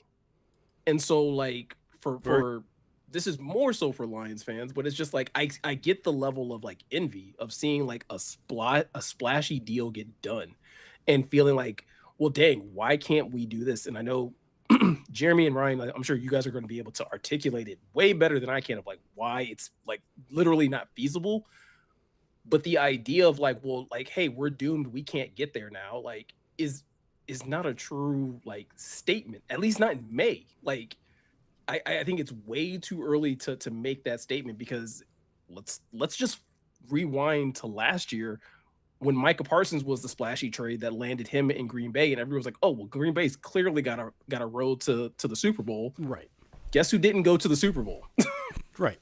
Yes. I think let's start there, because the way the media has reacted to this trade is like, oh, the Rams are the big favorite to win the Super Bowl. They've got the best roster. It's like, I understand like a lot of that is true, right? Like you look at objectively, that looks like probably the best roster in football right now. That doesn't guarantee jack. You don't win Super Bowls in May. You don't win Super Bowls on June 1st. You don't win Super Bowls in free agency or the Super Bowl. Like, you have to go out there and win the games that you're played. How many people went into last year thinking the Seattle Seahawks had the best roster in football? Anybody? Well, not with Sam Darnold. Probably couldn't even name, no like, way. I was going to say, you probably couldn't even name an impactful defensive player, like, Right. specifically on that defensive line. Right. I'm not saying that makes this a good or bad move. I'm just saying, like, this assumption that the Rams are now going to be the team to beat, the Rams are going to be amazing, the Rams are going to win the Super Bowl, is all going to pay off, is very much an assumption at this point. Moving to, like, the Lions should have done this. They didn't have the resources. Like, unless you wanted them to trade, like, 3 firsts, they didn't have the resources, because I think Jared Verse is the key to this trade. The Browns are getting a young pass rusher with at least 2 years on his rookie deal, cheap rookie deal, left on that contract. Like, the Lions don't have that. They can't trade Aiden Hutchinson, because if the Lions trade Aiden Hutchinson, they incur $71 million in dead cap. You know how much dead cap Jared Verse is costing the Rams? Like $4 million. Nothing. Like, nothing at all. So, unless you like, the equivalent would be like if Terrion Arnold had turned into a Pro Bowl player and he was the guy that they traded. Like, that's the guy that they could have traded and would have been equal value, but is a corner as valuable as a pass rusher, right? Like, Not a pass rusher that won Defensive Rookie of the Year. Right. And so, like, you have to consider cap when you're like, the Lions should have done this. You can't trade Aiden, because not only are you, like, accelerating all the bonuses that he'd be getting, that he's already earned, and increasing his cap hit like $40 million, but then you're also on top of that bringing in Myles Garrett, who's like $33 million. And so, like, you're literally adding $70 million to a cap that is already tight, which means you're going to have to cut some people to get under the salary cap, which means you're going to have to not re-sign at least 2 or 3 year players, when their salary or when their contract ends. And I get it. Like, I get some people like, that's fine. I don't care if we don't re-sign Sam Laporta. I don't care if we don't re-sign Brian Branch or, excuse me, I'm going to sneeze for a second. Sorry. I don't care about keeping this team together down the road, because what has that gotten us so far? I understand that point of view, and I don't think there's a leap in logic there. I think it's a logical thing to think. But at the same time, you have to realize that there are teams that have decided, hey, let's keep the band together. Let's keep the Super Bowl window open as long as possible and see what happens. And I know everyone's like, well, the Rams went all in and their Super Bowl window's still open. Sure, it's true. But what they did was remarkable. And that's the thing that I think we're not talking about as much. They found Puka Nacua in the 5th round. They found Kobe Turner in the 3rd round, Byron Young in the 3rd round, Steve Avila in the 2nd round, Kyron Williams in the 5th round, Kobe Durant in the 4th round, Jared Verse in the 1st round. Like, they hit on some incredible deals. Blake Corum was a good pick in the 3rd round a couple of years ago. They still had to draft incredibly well. And you know what they did in 2023? Sorry to the YouTube commenter that says, can we get through one podcast without Jeremy complaining about trading down? You know how many draft picks they had to find Puka Nacua? 1, 2, 3, 4, 5, 6, 7, 8, 9, 10, 11, 12, 13. That was a 14-pick draft class. And you found Steve Avila, Byron Young, Kobe Turner, and Puka Nacua amongst a bunch of other people you never heard of. That's how you do it. You throw a ton of darts at the draft and hope one of them comes through, and then that's how you rebuild the team. In a hurry. You can do it in a hurry. And so maybe that's the argument. It's like, you know what? Let's go all in, because, listen, all we got to do is rebound in a hurry. Just draft really well. It's easier than it sounds. It's harder than it sounds, I should say.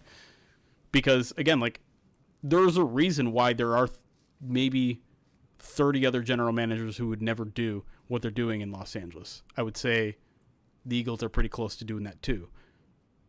Is because it's hard. It's really hard. There are pros and cons to each approach. The last thing I'll say is I do wish there was at least a little bit more thought from Brad Holmes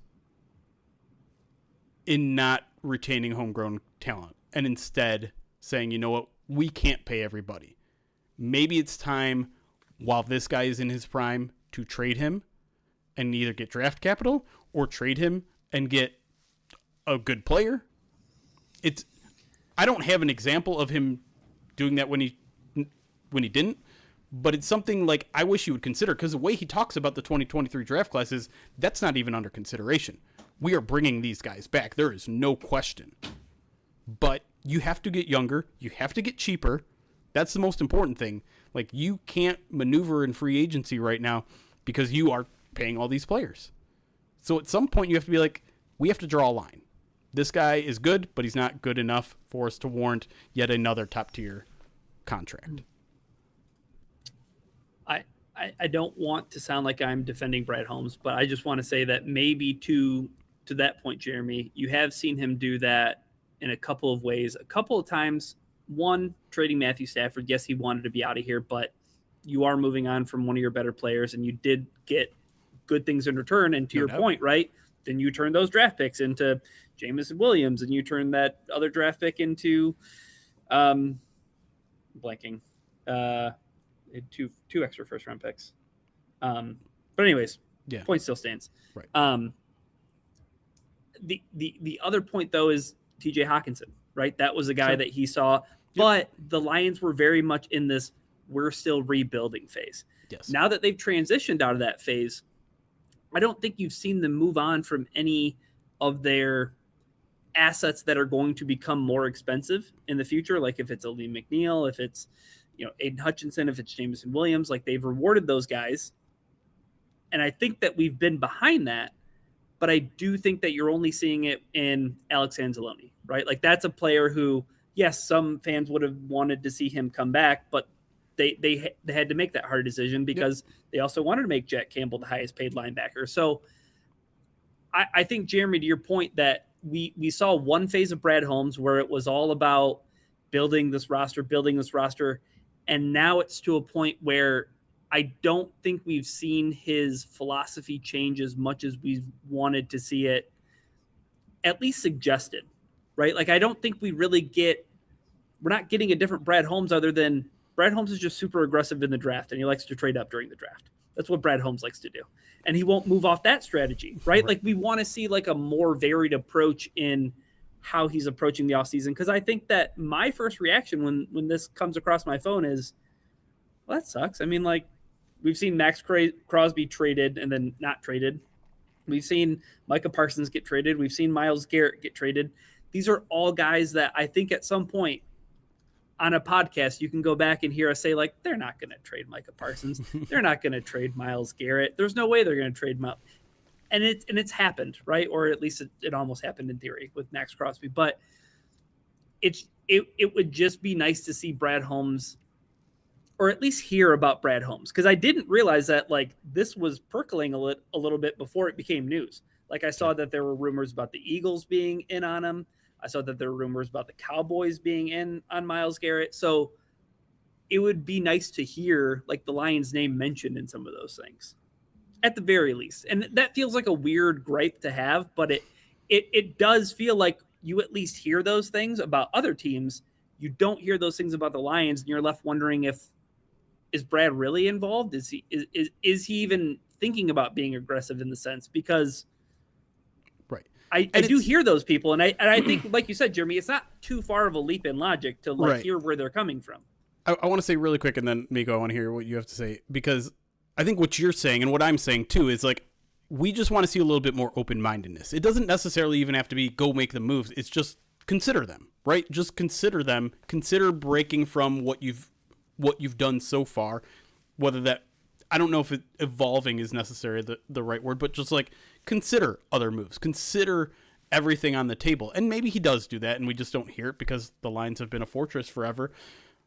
But what neither of us are saying is you're not serious about winning. Brad Holmes doesn't care. Brad Holmes isn't serious. Like, we all agree that what he's doing has built a great foundation for this team and has gotten them on like to the verge of a Super Bowl. And I still think most people look at this roster and assume like it's Super Bowl capable. Maybe there's some people that disagree with that, but he's doing it. I guess there's like a perceived stubbornness. Maybe like he's doing it his way and he's not willing to consider anything else. I think that is definitely feels like the perception of like most of the fan, or not, I would even say most, but of a portion of the fan base, right? Of like, Brad's not willing to do these things. And I think it goes back to what you did say though, and I think Brad said this as well recently this offseason, where it's like we only hear about the moves or the rumors that actually get reported. We don't know what phone calls are made. And so that's where I kind of like get stuck in a little bit of a no man's land, because like you would people feel better about things if it's like, oh well, at least where they were in the mix. But it's like, but if they decide that like, hey, trading away these assets or this player is not worth the return, like how much does that really like help anything, I guess, in that Right. situation? Like being in the mix is great. You can pick up a phone and being like, hey, is Myles Garrett, like rumor has it Myles Garrett's available, what's the price tag? Like that's like me taking my wife or my kids shopping and being like, hey, you guys can look at as many things as you possibly want, knowing that I personally have a price tag that where it's just like, if it's this though, like I'm not paying it. Right. Like how much does that actually make them feel like they have a chance of getting the things that they want? Right. Yeah. If they're not serious about it, if they're not anywhere near the price tag that's willing to be had, or did they really try, or did they really? I mean, they're doing their due diligence, obviously, but I think the overall point here is though that the Lions very clearly in their current stage of where they're at have a different philosophy than Les Snead does, and you maybe that's a surprise to some people because obviously Brad Holmes came from the Rams point of view, but like they're still kind of entering what I would consider like a phase 2 of this rebuild, which is okay, we have the foundation of players. Now, how do we survive their extra contracts? How do they survive these massive contracts? Mm-hmm. And I think it's fair to wonder if that requires a change in strategy.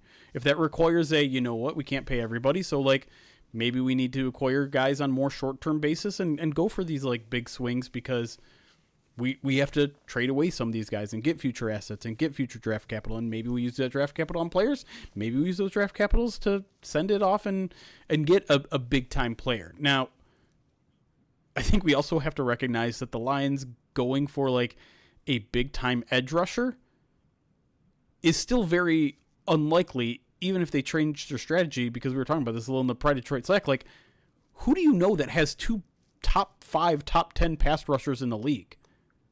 In the history of the NFL. To pull from, again, our own Slack channel, like I think something that someone said in there that was really good is like, I think if you're the Lions, you're expecting Aiden Hutchinson to be that equivalent. Like Aiden Hutchinson should not be compared to Jared Verse, even though like career accomplishment wise, they're probably more closely comparable than Myles Garrett and Aiden Hutchinson. You're hoping that Aiden Hutchinson is your Myles Garrett in this situation. Right. So that's where I think it also becomes, Ryan, for me, like it becomes very much like far-fetched in this thought process of like, oh, well, you need to go out there and acquire a Myles Garrett. No, you need to go out there and acquire the equivalent of a Byron Young or a Kobe Turner, if that's the thought process that we're having. And what we just talked about in the first segment about Aleem possibly getting back to being a top 5, top 10 defensive tackle, maybe that gets you there. Maybe let's see what Derek Moore can be in the NFL before we start feeling like the Lions just don't have anything that's comparable. Yeah, and I think it really boils down to, because I agree, like the Lions want Aiden Hutchinson to be their Myles Garrett. Do I think that Aiden Hutchinson will ever be Myles Garrett? I don't. Like I think Myles Garrett is a truly once in a generation type player. That isn't a knock on Nate Hutchinson. I think he's incredibly valuable, and if he is with another B to B plus guy, that's going to be incredible. We just haven't been able to see that happen at the same time on the field all at once, with Aleem being healthy and Aiden being healthy. We saw it for a glimpse in 2024. It was a pretty good start to the season in 2024. And we haven't had a chance to see it literally in almost 2 years now. So the thing is, I don't think it can be understated. Like getting Myles Garrett is awesome for the Los Angeles Rams. I do think that they are at the forefront of the NFC. Like if you're going to talk about the NFC, it's going to have to go through LA. But I think for Lions fans who say, well, couldn't you just got this done with Jameson Williams, or couldn't you have just gotten this done with Aleem McNeil and not have to give up somebody like Aiden Hutchinson? Jeremy, you're going to incur dead money in Jameson Williams trade. You're going to incur dead money in an Aleem McNeil trade. It's going to be sizable. Yep. And that point you made of, okay, say you trade Aiden Hutchinson, right? And you want to upgrade, you want Myles Garrett. That cap number, you still just have the one player, but the hole is still the hole, yes. Right? So it can't feasibly, like, numbers don't allow that to work in the way that the NFL salary cap works. And I know that's a hard thing for people to wrap their head around. But my last point is Jared Verse is so valuable. Like, I feel like that is so understated, because that's not a first round pick that you're adding, right? And it's like, oh, the Lions can just, why not give them 3 first round picks? Be super aggressive, throw caution to the wind. Those first round picks, it's the joke, right? It's the Family Guy meme about, like, a first round pick could be anything. It could even be Myles Garrett. You're getting Jared Verse. You know who Jared Verse is. He built on a defensive rookie of the year in his first season to having more pressures and more sacks in his second season in the NFL. That guy is very valuable for the next 2, potentially 3 years, right? Yep. And you're getting the draft capital. The Lions did not have a Jared Verse equivalent on their roster. No. That was Aiden Hutchinson. Right? Correct. Right. They have good young players. Healthy or tradable. Yeah. Jameer Gibbs is the closest. And are you willing to give Jameer Gibbs away? But is Jameer Gibbs as valuable when this is it for Jameer Gibbs, in the sense, right? Like, there's the option year, right? Right. Like, yes. but it's not Jared. Year. Yeah, it's not, the extra year that you give Jared Verse. You know what argument we just stumbled upon? Positional value again. If the Lions had just drafted an edge rusher, they could have traded them for Myles Garrett. But instead, they drafted a running back that has no trade value, and they can't draft. They can't go get an explosive player. Did the Detroit Lions extend Jack Campbell too early? Should they have waited post June 1st? Is this Sweata's problem? Do we have Sweata to blame for this? Is that what's happening? Is this what's going to be written about the Detroit Lions? But that's what I mean, though. Like, even the talent that Aleem McNeil is, the talent that Jameson Williams is, I agree with you, Jeremy. Like, the only talent-wise player, like, you're not trading Penei Sewell. You're not trading Penei Sewell for Myles Garrett. I know people are going to hate hearing this, especially the ones that want this team to go all in. I truly think their plan would have worked already or will work in the future if health can just get on their side. Because, man, like, they have an all-pro edge rusher. They have an all-pro linebacker. They have arguably 2 all-pro safeties, and they have guys that can ball at corner. They have all the pieces necessary to be a really good defense. They've done all of the right things, and they've been on the wrong side of luck. Offensively, they're fine. Offensively, they put the right investments in the offensive line. They got an offensive coordinator that at least has his heads on his shoulder and has some experience calling plays. And they still have a really reliable quarterback and a ton of weapons. If all of that can come together in a season, this is a Super Bowl capable roster. There's very few questions in my mind, and for me, I think the frustration that I have, because I am kind of more on the, hey, let's build things slowly and build inwards, and then as people get more expensive, let's just continue to draft well and all that sort of stuff. Like, I think that approach makes sense. I'm not against going all in, but I like that approach, and I think part of the reason I do like that approach is, one, the bites at the apple thing. Like, you stay well consistently long enough, and it doesn't require perfect drafting 100% of the time. But additionally, the Lions have so much young talent on the team, and it's so easy to forget that when bad luck hits them like they do, like it has, that I don't think you have to squint that hard to see this team being a top 5 offense and a top 10 defense. I think they have the talent capable of doing it. It's just a matter of, does the roll of the dice finally land in the right numbers? Because, I mean, we did mention in the first segment, like, things have to go right at defensive tackle. Things probably have to go right at safety, whatever that's going to look like. But the talent is there. And if Kirby hadn't done, had what happened to him last year, and same thing with Beebe and Aleem 2 years ago, we're not just talking about injuries. We're talking about injuries to your premier players. For for everything that's been said about the amount of injuries, it's the fact that it happened to Aiden Hutchinson and Aleem McNeil and Kirby Joseph and Brian Branch, like the guys you were relying on, in the same way that the injuries happened to Micah Parsons last year, right? Like, they got on the wrong side of luck too when it came to their big investments. The Lions' big investments haven't been able to get on the field over the past 2 years. That's what's caused them to miss the Super Bowl more so than any perceived non-aggression in acquiring the right players. And I also feel like that also, in a way, probably also hamstring their ability to, like, any potential aggressiveness that you want. Like, it's kind of hard to trade a Sam Laporta when Sam's recovering from a back injury. It's Right. kind of hard to gauge the value of a Brian Branch or a Kirby Joseph. And I think, like you said earlier, like, these are two players that I think everyone was very much on board with, like, hey, you would re-sign these players by any means necessary. But even if you were of the mindset of, like, hey, what if the Lions looked into their trade value? Well, now they both have injuries that, like, that it's not going to be what you thought it was. It's definitely not what the trade value was before they got hurt. Jeremy, I think something you said made me just think about the Rams and their ability to draft well, right? It's their ability to draft well without a first-round pick. Like, I saw the Field Yates post. Like, you know who their first-round picks were since 2016? Jared Goff, Jared Verse, and Ty Simpson. Oh, Ty Simpson, right. Those are the 3 picks that they've had in 11 drafts, 10 drafts, at first-round picks. The key to all of this is drafting well. Like, the Rams have made trades, right? But they have supplemented all of this. They have kept this boat afloat, so to speak, with good drafting in the mid-rounds. What have the Lions not done particularly well the past couple of seasons? They've struggled drafting a little bit. Like, in seeing the returns on their investment. If they draft better, all the Lions' problems are going to be just fine.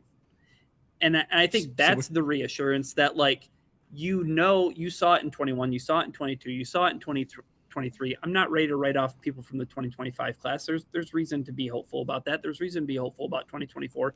But I think you look at what the Rams have done. The underlying thing is they drafted well.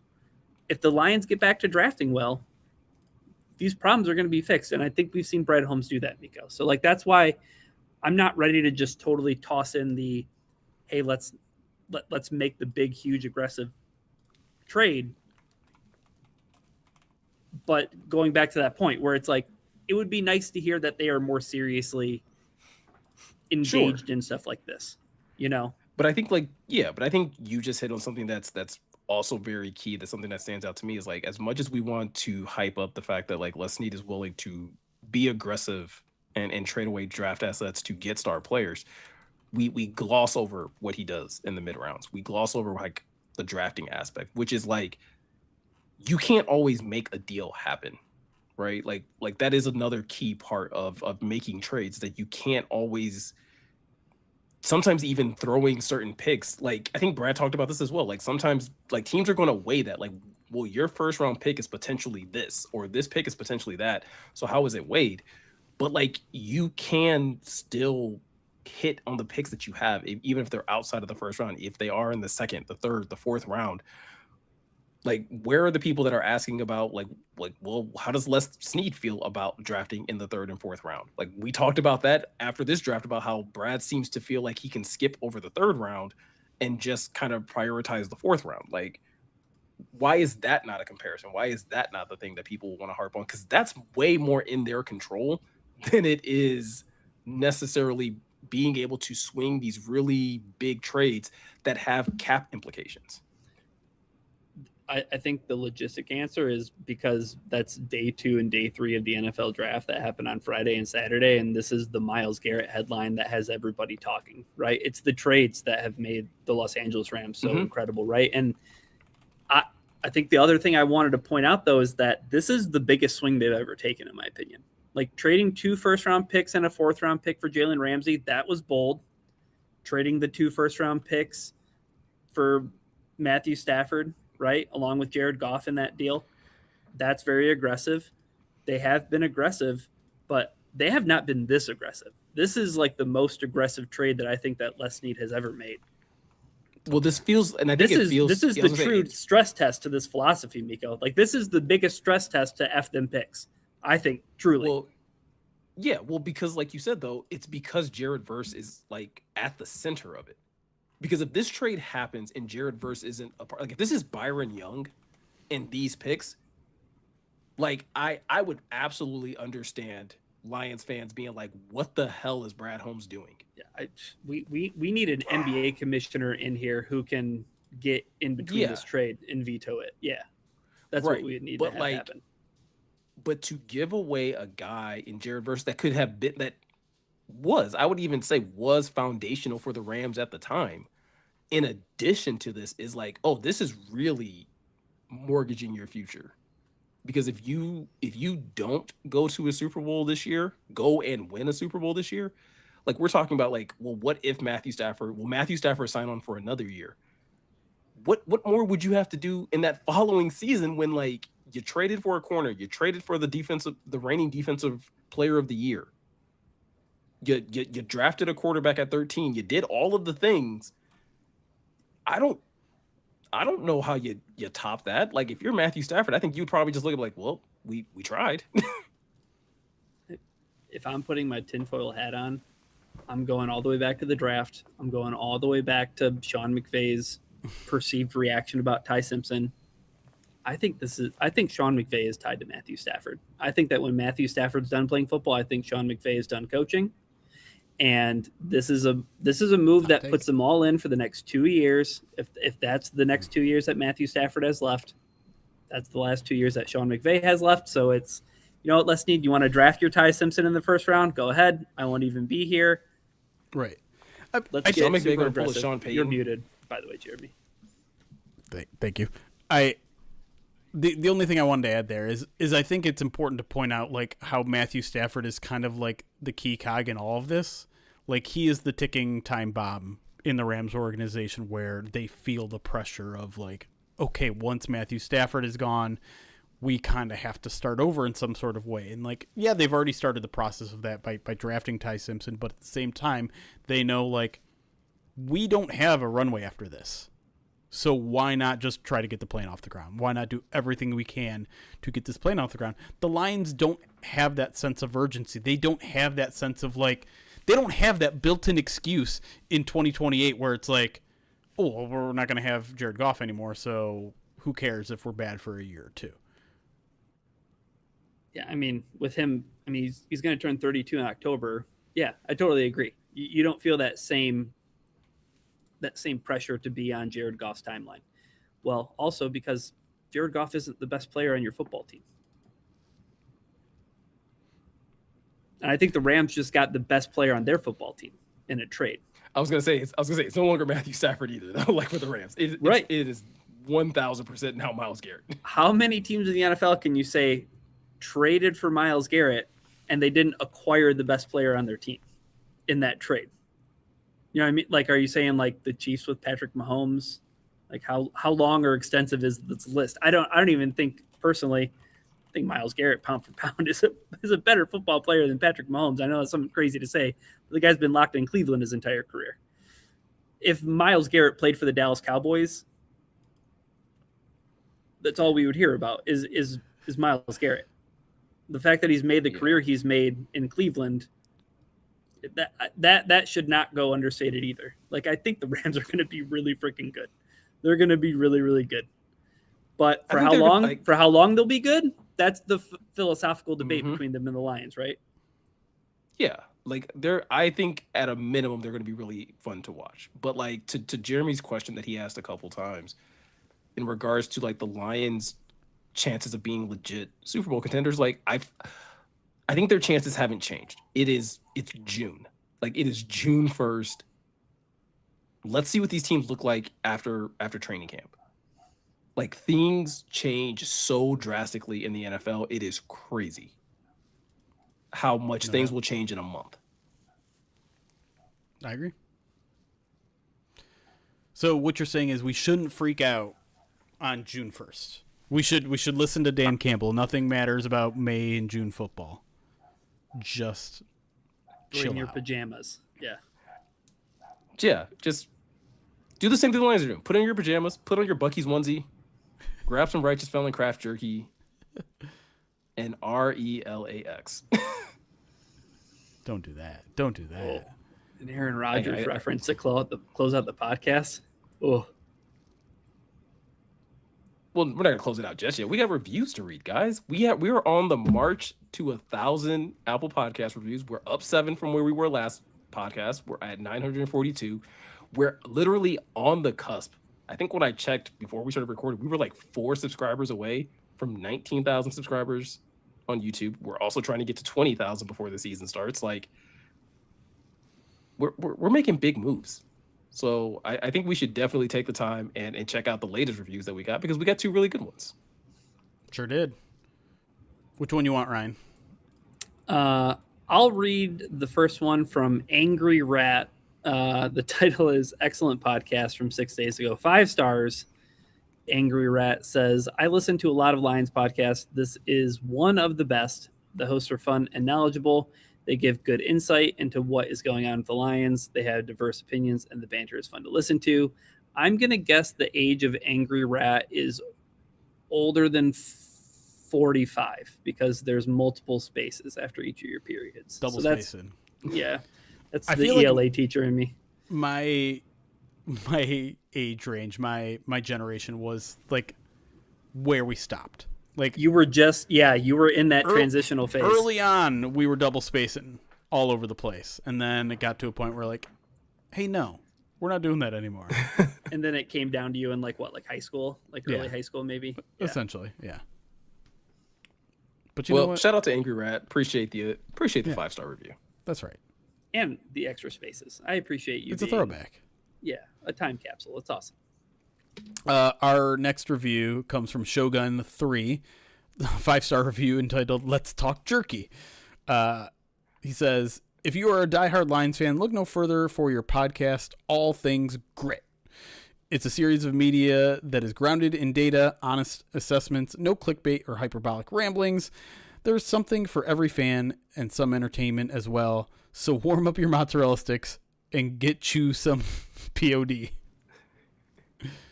I love how it says "get you." Like, Get you some POD. How we didn't have Jeremy read that review in his Macho Man voice is beyond me. And you know what? Honestly, I'm upset with Twitch chat more than anything. So why wasn't that suggested? Why is YouTube off the hook? Who pays attention to YouTube? I'm not trying to get bullied by YouTube. YouTube is a different, like, YouTube is like the west side of like our social media engagement. They're a different group over there. They a little rugged over there. Yeah, I just ignore them. But you know what? There's a lot of you in YouTube chat that don't belong to be ignored. There's some of you who, you know who you are. You deserve to be ignored, but just be a better person. Like, you have 2 choices in life. You can be smart or pleasant. And I don't know. Being smart doesn't necessarily get you too far. I like to think I'm both. I like to think I'm both. All right, no support. Got it. All right, time to close out the podcast. All right, guys. With that said, if you are looking for any more additional Lions content, you can find that over at the Pride of Detroit website at prideofdetroit.com. There are new articles being uploaded every single day. I'm sure there's going to be more topics or more articles written about this Myles Garrett trade, as well as OTAs are going to be covered extensively. I don't know. Someone's gonna have something. It's gonna happen. Jeremy's shaking his head no. If you're listening to this on the audio, that's why I'm saying that. Somebody's gonna have an opinion. But like always, you can also stay tuned to the website, because there's going to be more OTA talk, and obviously Jeremy and the rest of the Lions media only. Now I want that every time we have to like do reviews or something. Like, now that has to be like a guaranteed sound. Ryan, address the group. What just happened? I unlocked my phone and I was watching the Division 3 World Series because my buddy's nephew's in it. And that was the last thing I had on. So it was like, you get to the end of a sports stream and it just plays that automated thing where it's like, not a game on currently. Oh yeah, that's what happened. So that's what happened. That's the honest truth. Like, you can't even make that up off the top of your head.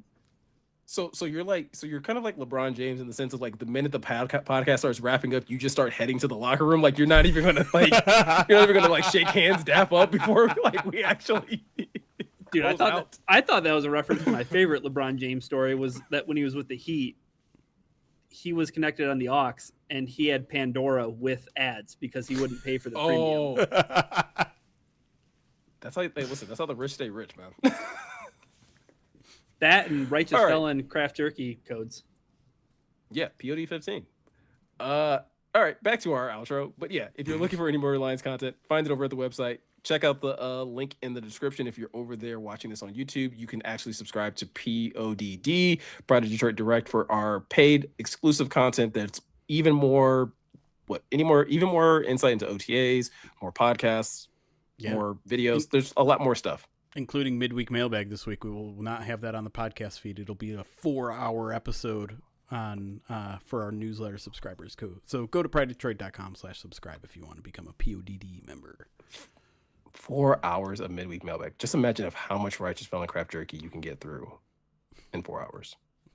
Probably as many nuggets as Ryan can get through in that amount of time. Also, like I said, if you're enjoying this over on YouTube, definitely hit the subscribe button, hit the notification bell. We appreciate your guys' support. Help us get to 20,000 subscribers. It would be a huge milestone for us. Help us get to 1,000 reviews over on Apple Podcasts. If you haven't left a review before, it doesn't have to be long. It doesn't have to be super, well thought out. Just like hey, you guys are awesome.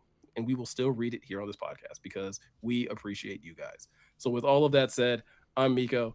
He's Ryan. He's Jeremy. Thank you guys for taking the time to watch and listen. And we'll see you guys in the next one.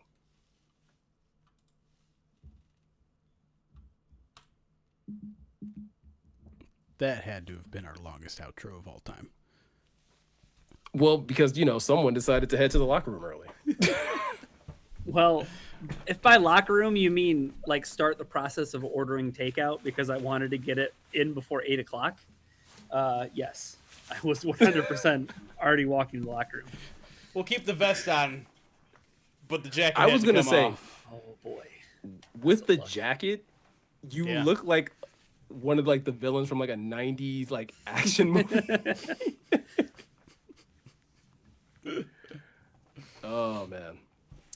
One of my favorite tweets from today was that there are layers and levels to the NFL. This one. One team in the NFC West is trading for arguably the best defensive player in football. The other team in the NFC West is struggling to come to a contract agreement with Jacoby Brissett. That is. Jacoby Brissett is holding out for an NFL team.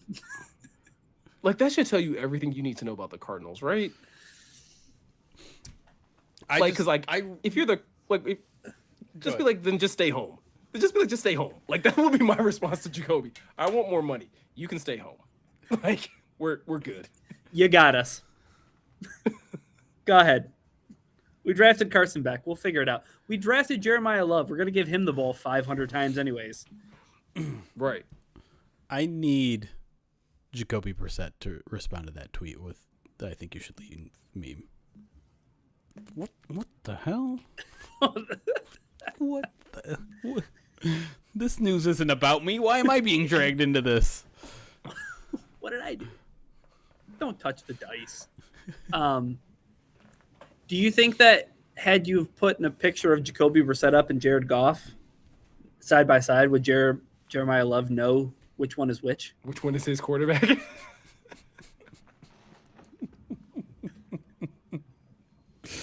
Good question. Here's a Lions-related topic that we didn't talk about that is asked by Dude Bottom, who's resubscribed for 8 months on Twitch. Excuse me, you guys? Dude Bottom? Dude Bottom. Okay. Him and I was just gonna move right past that. I'm sorry. Felt the need to. I needed to get the name right. Do you guys feel the need to weigh in on the Dan Skipper versus Tom Brady beef? I thought that was a juicy edit this morning. Because it wasn't just Dan Skipper, right? It wasn't just Dan Skipper. Yeah, right, Meko? Yeah. Kabinda came but in it's there. like he's the one that gets. Yeah, but he's the one that gets credited with like, hey, Dan Skipper had something to say. Who's the biggest one?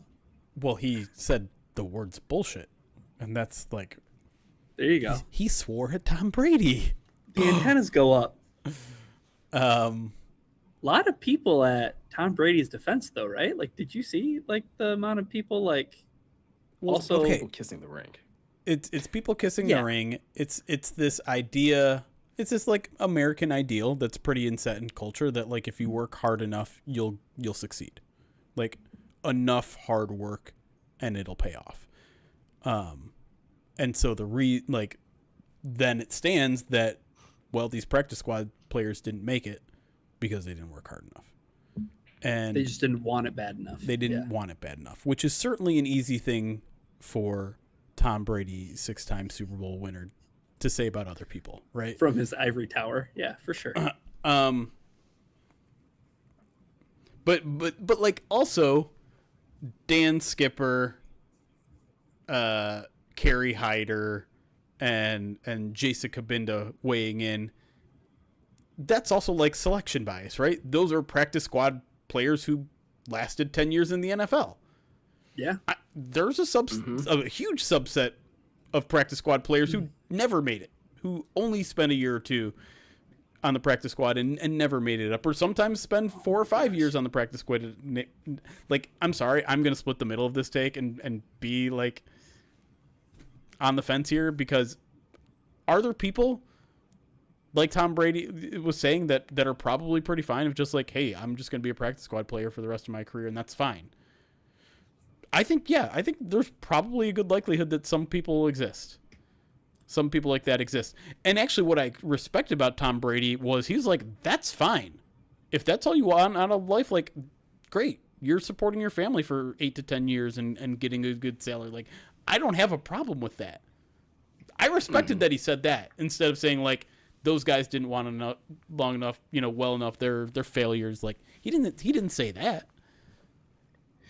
No, but I think it's again, I think the thing that's offensive about it is like the broad painting of it, right? Sure. Of like, and that's where you get people, because like if you are much more selective in saying like, hey, within a football team, because like Tom Brady's not the first person to say this, that on a sports team, football or otherwise, that there are guys that are there just to get paid, just to collect a check, right? There are guys at the end of rosters that are just like, dude, I get paid millions of dollars to play a kid's game.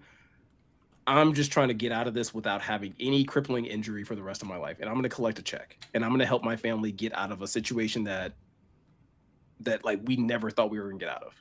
So like, yes, that exists. It's always going to be the like, and that's with like anything in life, right? Like when people give broad stroke opinions, you always run the risk of offending somebody. Even if, to your point, Jeremy, like there's a subsection of it that is true, but you didn't speak to the subsection. You spoke broadly. But he didn't absolutism, and like he said, like there are some people. Like he didn't say practice squad players don't work hard enough. He said there are some people. What I learned is that there are some people out there that are fine with just being practice squatters for life. I want to talk real quick about, because I made this connection with Kerry Hyder, was like, it's easy, to your point, Jeremy, you said it's easy for Tom Brady to weigh in on this when he is who he is and he's accomplished what he's accomplished, right? When you think about Kerry Hyder, do you remember when he got fined in that preseason game? Yeah. And it was going to cost him, if he did not make the Lions roster, it was going to cost him more money to play those preseason games than it was going to be the contract he was going to earn from being with the Lions in the preseason. I think that not only do you have to be talented in the NFL, you have to be in the right situation, and you also have to have a little bit of luck too. Sure. Like you just have to have some things break your way.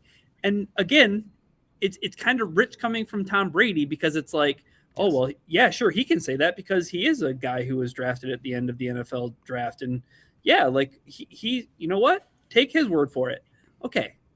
Drew Bledsoe doesn't get injured. Do we ever find out about Tom Brady? I don't know, right? Like there's a magical thing that happened with him. Yep. And I think it's just I think the painting in broad strokes that Meko is talking about that I took a problem with is like, Yes. oh, if you just work hard enough, if you just pull yourself up by your bootstraps, you can be the best darn football player there ever was. And it's like, no, that's a bridge too far. Like, that's not true. Like, that doesn't apply in life. Like, not even just football. Like, that doesn't apply in life. Yeah. Right. I'm working so but hard that's where right that now. I'm mentality getting comes crushed. from, right? Like that is an American mentality, right? That it's pull yourself up by your bootstraps. Everyone's on a fair ground. Like, if you just work hard enough, you'll crime. Listen, I'll throw the rest of the Macho Man Randy Savage stuff, and I'll the cream rises to the top. Yeah. How many sayings are you gonna stuff in there? Right. But yeah, okay. Like, I'm not gonna pretend like I have a better point of view of a NFL locker room than Tom Brady does, but I will say, like, the people that are stepping up, like Dan Skipper, like Kerry Hyder, those guys, they're not just talking about themselves, right? Those guys spend all their time with practice squad players. They're, spending their Sundays sometimes in the suites at Ford Field watching the games together. They know each other very well. And so they're not just speaking for themselves. They are speaking to the, I don't want to start listing guys that haven't, made those impact, but you know who they are. The guys that they're on the practice squad forever and don't get the opportunities or whatever. And that's why I would trust those guys more than I would trust like how much interaction is Tom Brady having with these practice squad players? It's not none. There's some guys he's throwing against in scout teams and things like that. Mm-hmm. But like, how often is he talking to them in the locker room? How often are they spending Sundays together watching football? How much does he actually know about these players' motivation versus how much is he just seeing them play on the practice field?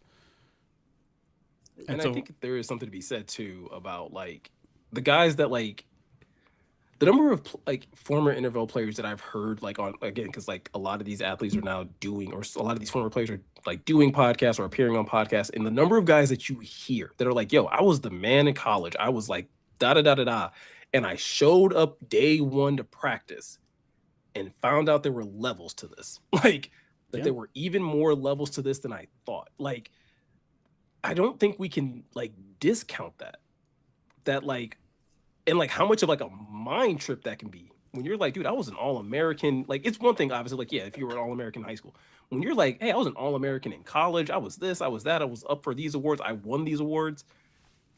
And then you're getting cooked by a dude that got drafted in the 6th round like 3 years before you, and you're just like, what the hell is this? Right. Mm-hmm.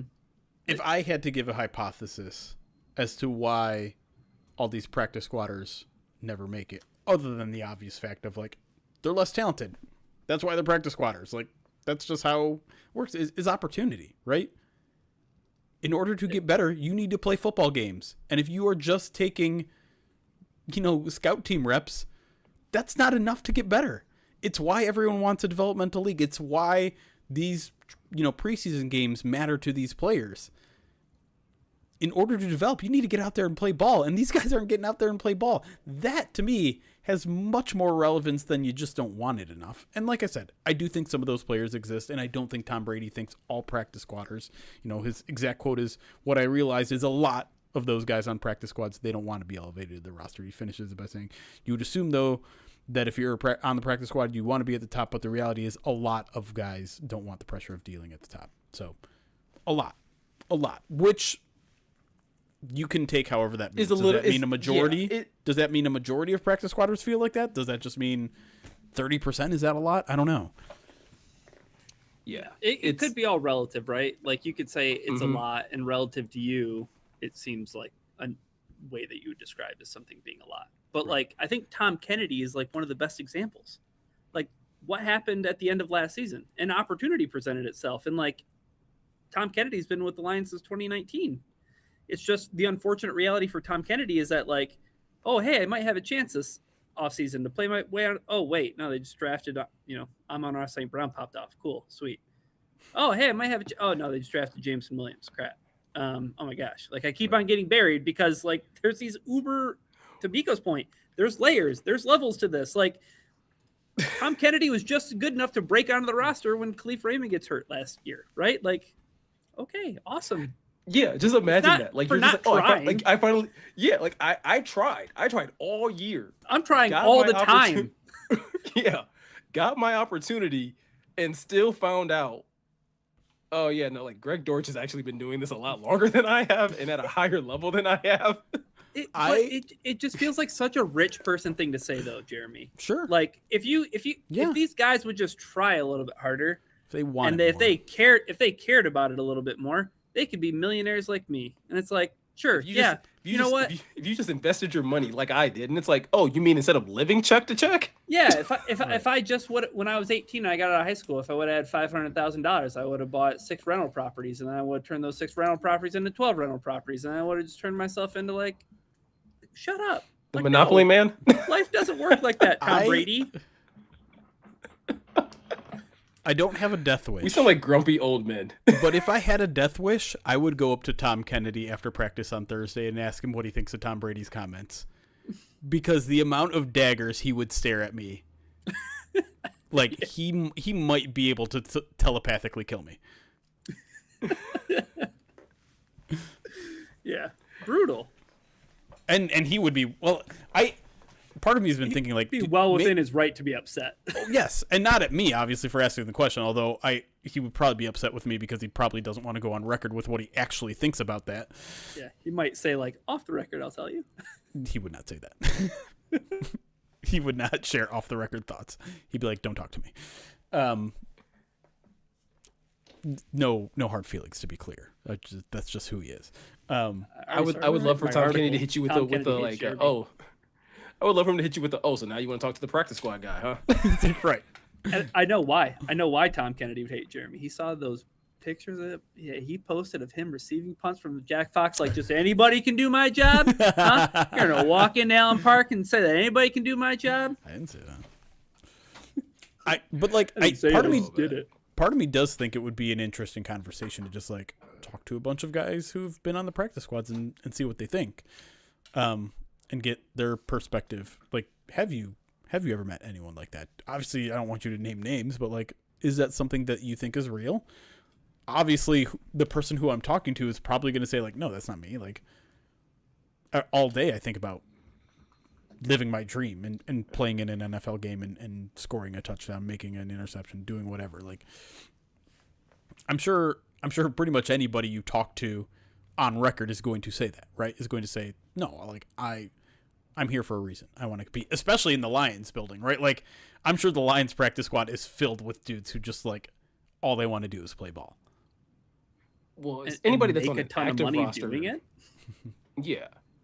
Anyone that's on an active roster, like, no one's going to be that candid and be like, dude, I'm literally just here to collect a check. But like, Right.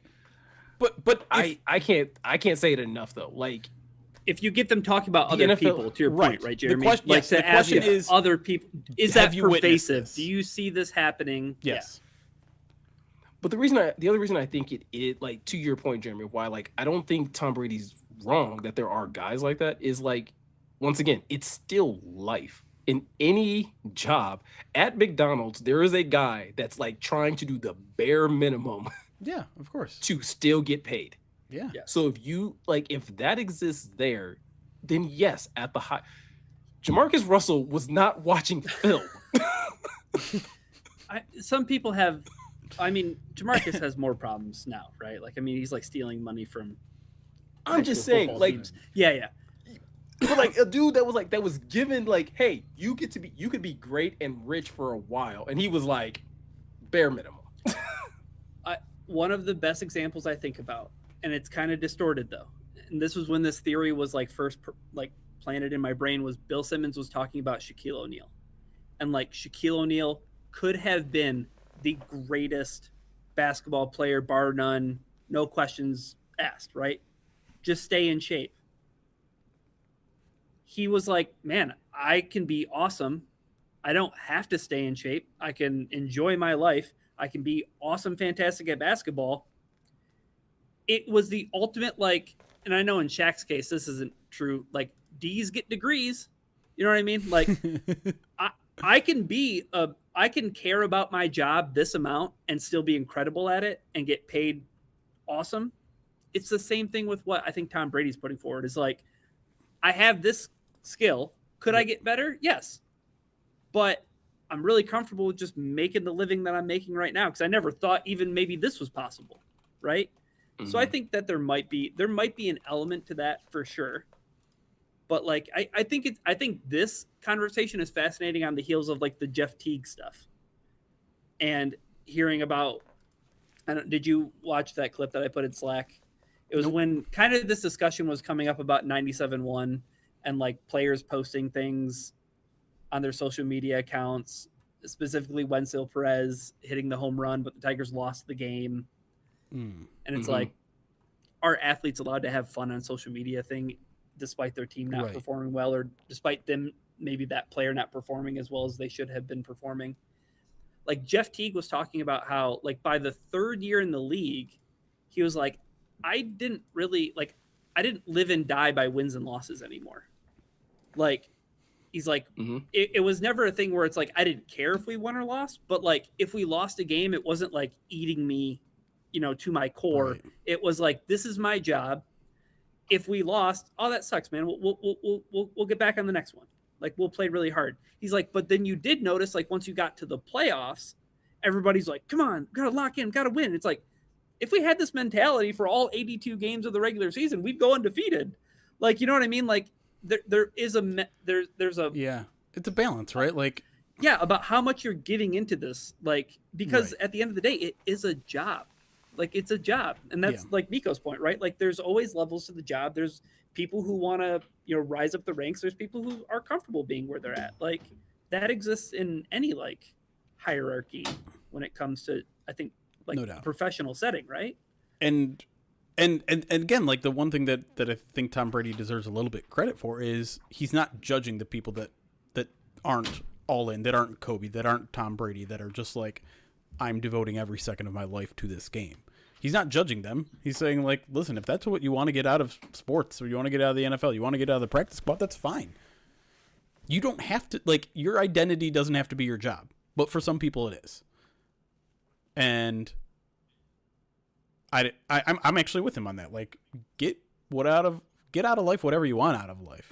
The question, I agree with Dan. Like, the question is the generalization. Like, how much of a generalization are you making about the culture of a practice squad in the NFL, and how does that actually line up with reality? And it's hard because we are getting the loud voices of the success stories on both sides. We're getting the success stories from the practice squatters who have a bunch of followers and are swearing, and we're getting the most successful football player of all time in his voice.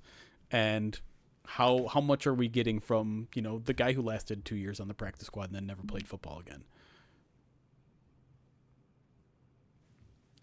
And isn't this an old clip too? Like, this has been this had been out there for a while, right? That's what I love about, like, the NFL and the media in general is, like, this podcast dropped literally 4 months ago, and all it takes is one guy to find a clip of this was a UFC podcast,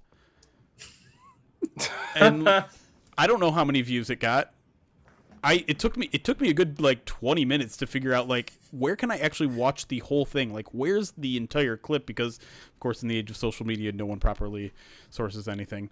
Well, no, because they're trying to post it in a fast enough fashion that you can get a practice squad player to call Tom Brady out and say that it's BS. That's right. So, yeah, it just takes this one random Twitter account, which I've never heard of in my life, but, like, somehow the Vigilant Fox... And let's see the impressions he's got so far. 20,000 likes, 300 comments, 1.5 thousand retweets, 5.4 million views on a podcast that he doesn't link. Actually, you know what? I'm sorry. He does prop, like, on the following tweet. He links the actual full interview. How you doing, For some reason, I didn't see that when I was looking for the source. Should have looked right where it began. But anyways, the point being, this is a 4-month-old podcast that someone just aggregates. And listen, I think this is an interesting conversation. I'm not poo-pooing on anything. I don't think this is just like rage bait. I think it's an interesting conversation. it's just funny how things go viral even when it's a 4-month-old clip. In today's day and age, that's what's funny about it, right? Is that like if Tom Brady said it, shouldn't you know within like 20 minutes? Right. Shows how much reach that podcast has, huh? I suppose so. Yeah. And I'm sure he probably woke up today or yesterday. It was like, didn't I say that shit like 4 months ago? Well, the 50 Cent talking about Floyd Mayweather. Tom Brady sees that. Dan Skipper said that. He's like, me?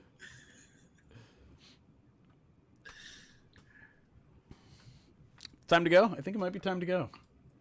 So you Time to pick up go. that. Do you have enough time to order now? At Jimmy John's, yeah. You know who's been thirsty on my phone for the past couple weeks? Pete away. Please Pete tell me away. it's Pete away. Pete Away. Invite me. I'll We go. miss you here at Pete Away. Get 10% off your next visit. Dude, I would have already been there. Hook, line, and sinker. And then the text messages stop. The you up text, they stop. You know what I mean? You find that like with, you know what I mean? Yeah. Like you get the text from the restaurants, and as soon as you go in there, you stop getting the text. Yeah. They got what they wanted. All right, we'll get out of here. Like I said, no midweek mailbag live stream this week. This is for Pride of Detroit Direct subscribers only. We're looking to record that on Wednesday, so if you're a Pride of Detroit Direct subscriber, get that on Tuesday. It's Derek Moore week and First Bite, so you'll get that. Oh, gosh. I might have to wait a week on that because Pride of Detroit Direct subscribers are getting something from Ty tomorrow morning. Mm-hmm. They're getting mailbag on Thursday morning, and then because OTAs are also Thursday, you also get a OTA recap video on Thursday. I vote that you push it back so that we can still have as many first bites in the chamber.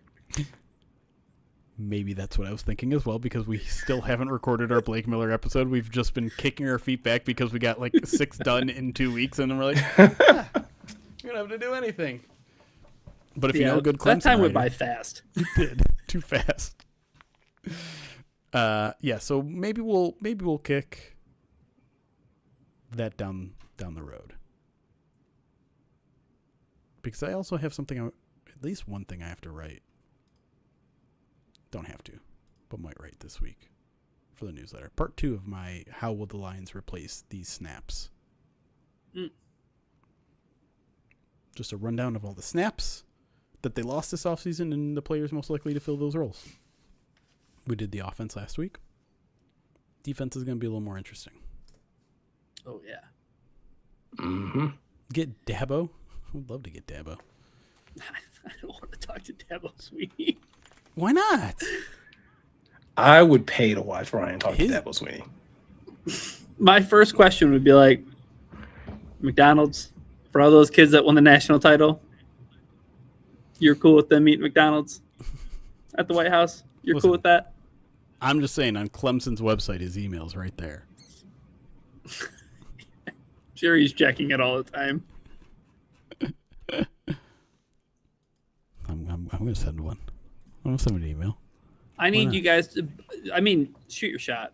Whatever. He did already talk to the Lions media, to be clear. Oh, about Blake Miller. Yeah. Yeah, just be like, hey, I want to follow up real quick. Yeah. I need to know What's both your guys' budget? Shut up, Marty. Well, once all this righteous felon money comes in, No, we everyone knows we spent all of our budget already. And it resulted in 25,000 views on our interview with Drew Petzing. so would you say that Tom Brady would look down on our podcast? Like we're just like a practice squad podcast? If we really We're wanted not- to try to be the #1 podcast, we just need to try a little harder, Yeah. raise a little more money. We have to send the email to Dabo Swinney instead of rest on our laurels for just someone who writes for the Clemson.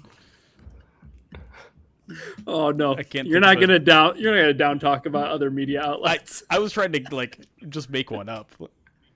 The Clemson, what's it, Gazette? Is that a thing? the Sentinel, the Observer, the Times. those things. I need to know your guys' Jimmy John's orders because I'm struggling right now. I don't know what I want. Usually I go with Beach Club. I do enjoy the good Beach Club. I get I put Jimmy Peppers on it. I put Jimmy Peppers on almost anything. But Meko, what about you? This is a good question for I chat. don't like Jimmy John's. Ooh, at all. I used to like their chicken ranch, but that bread is tough, man. Listen, sandwich bread is not supposed to be As that crunchy. tough. Man, It's just like, I don't know, like it shouldn't fight you. So they do have these right now. Sorry, these Thai chicken wraps. Oh, I love Thai chicken is one of my favorite like flavors of thing. Let me look at the menu because this might be more up your alley, Meko, with like the wraps. Back in the college days, I would sometimes all about the JJ Gargantuan, but now that's like $40. It's not really $40, but I know they used to have like, didn't they used to have like actual sandwiches that like would come on sandwich bread? maybe. Probably like the whole wheat. Yeah. That was on like traditional bread. Yeah, they still had those. You can get those. So yeah, I think I used to like if I didn't want This quiz the tough sub bread, I would go for those. Man, Chad And is if not that a was Jimmy the John's case- fans. Jimmy John's don't sponsor us. You're gonna waste your money. Our chat hates Jimmy John's apparently. They hate you guys. Everyone's just like Jersey Mike's, Tubby's, Jersey Mike's. Quiznos.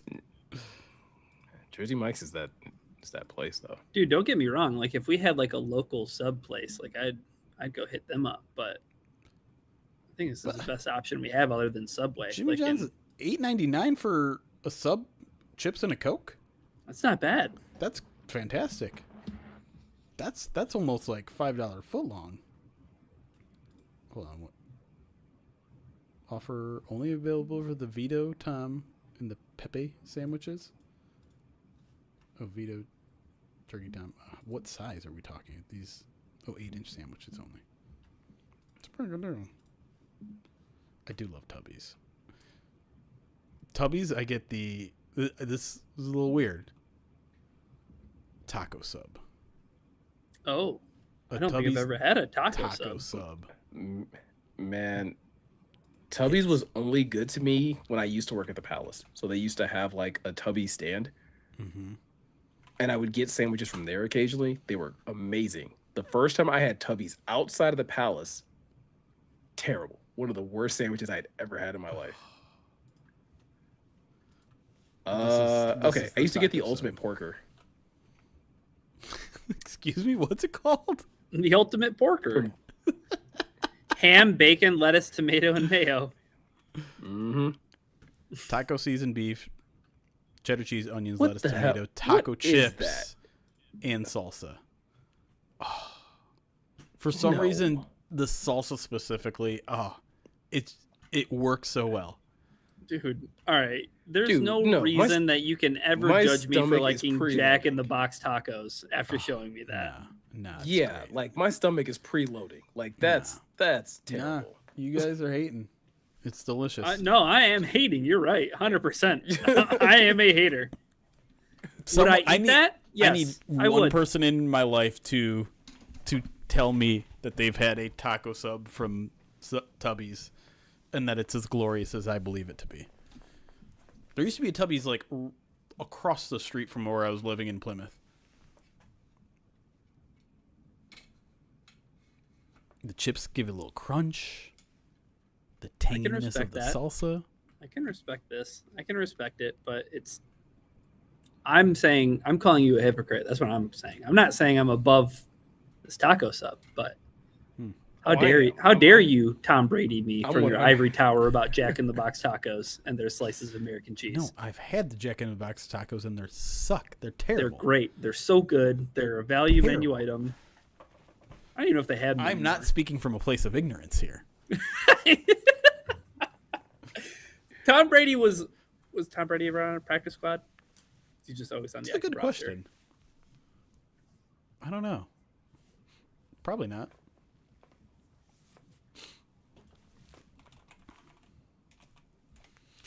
Stupid D.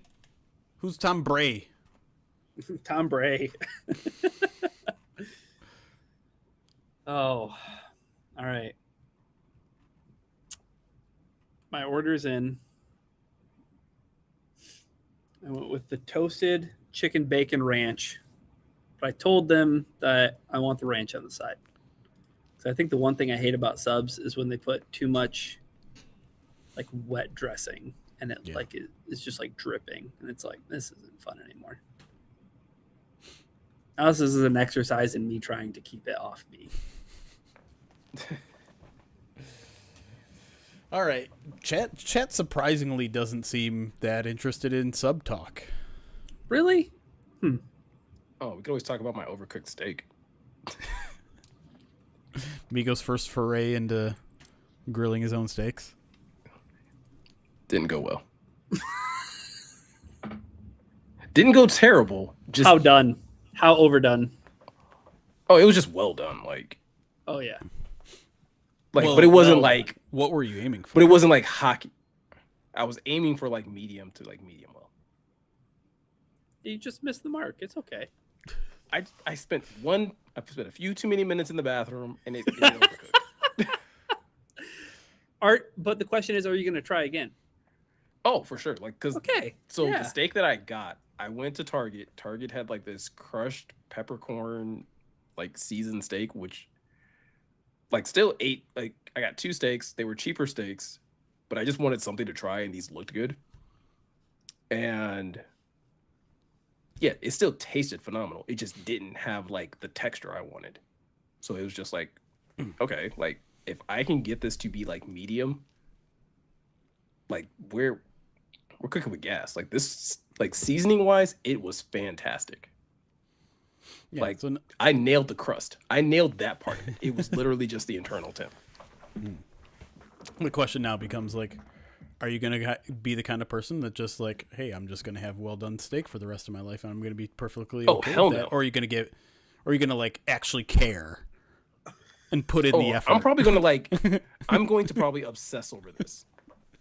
Like in all honesty, because like one of the worst things you can do as a 30-plus-year-old man is to be on social media and to find yourself on like Steak Talk, where it's just like a bunch of people that are prepping steaks and everyone's doing it effortlessly, and you're just like, I should be able to do this. I need Meko to start the next podcast with, this isn't some backyard barbecue. We're strictly business around here. We're cooking steaks. We're doing the mental side of things. And that's the other part too, right? Like with us getting close to closing on a house and stuff, like I want to be able to be like, hey, I can have people over and I'm cooking steaks. That's the next evolution in being a dad. Of like, yeah. New house, new dad, new Meko, new grill dad, not girl dad. You're adding a rank. Mm-hmm. See what you did there. Give me a nice little fancy apron, kiss the chef type thing. Put on your Bucky Speedo and get grilling. Yeah, really introduce myself to my new neighbors. God, check out these beaver nuggets. I'm gonna go get Jimmy John's. All right, chat. We'll see you, I guess, next Monday, or if you're a Pride of Detroit direct subscriber, we'll see you Wednesday and Thursday, and next week as well. PrideOfDetroit.com/subscribe. But until then, go enjoy your JJ Gargantuans or Bucky Nugs. I'm gonna go get a sub.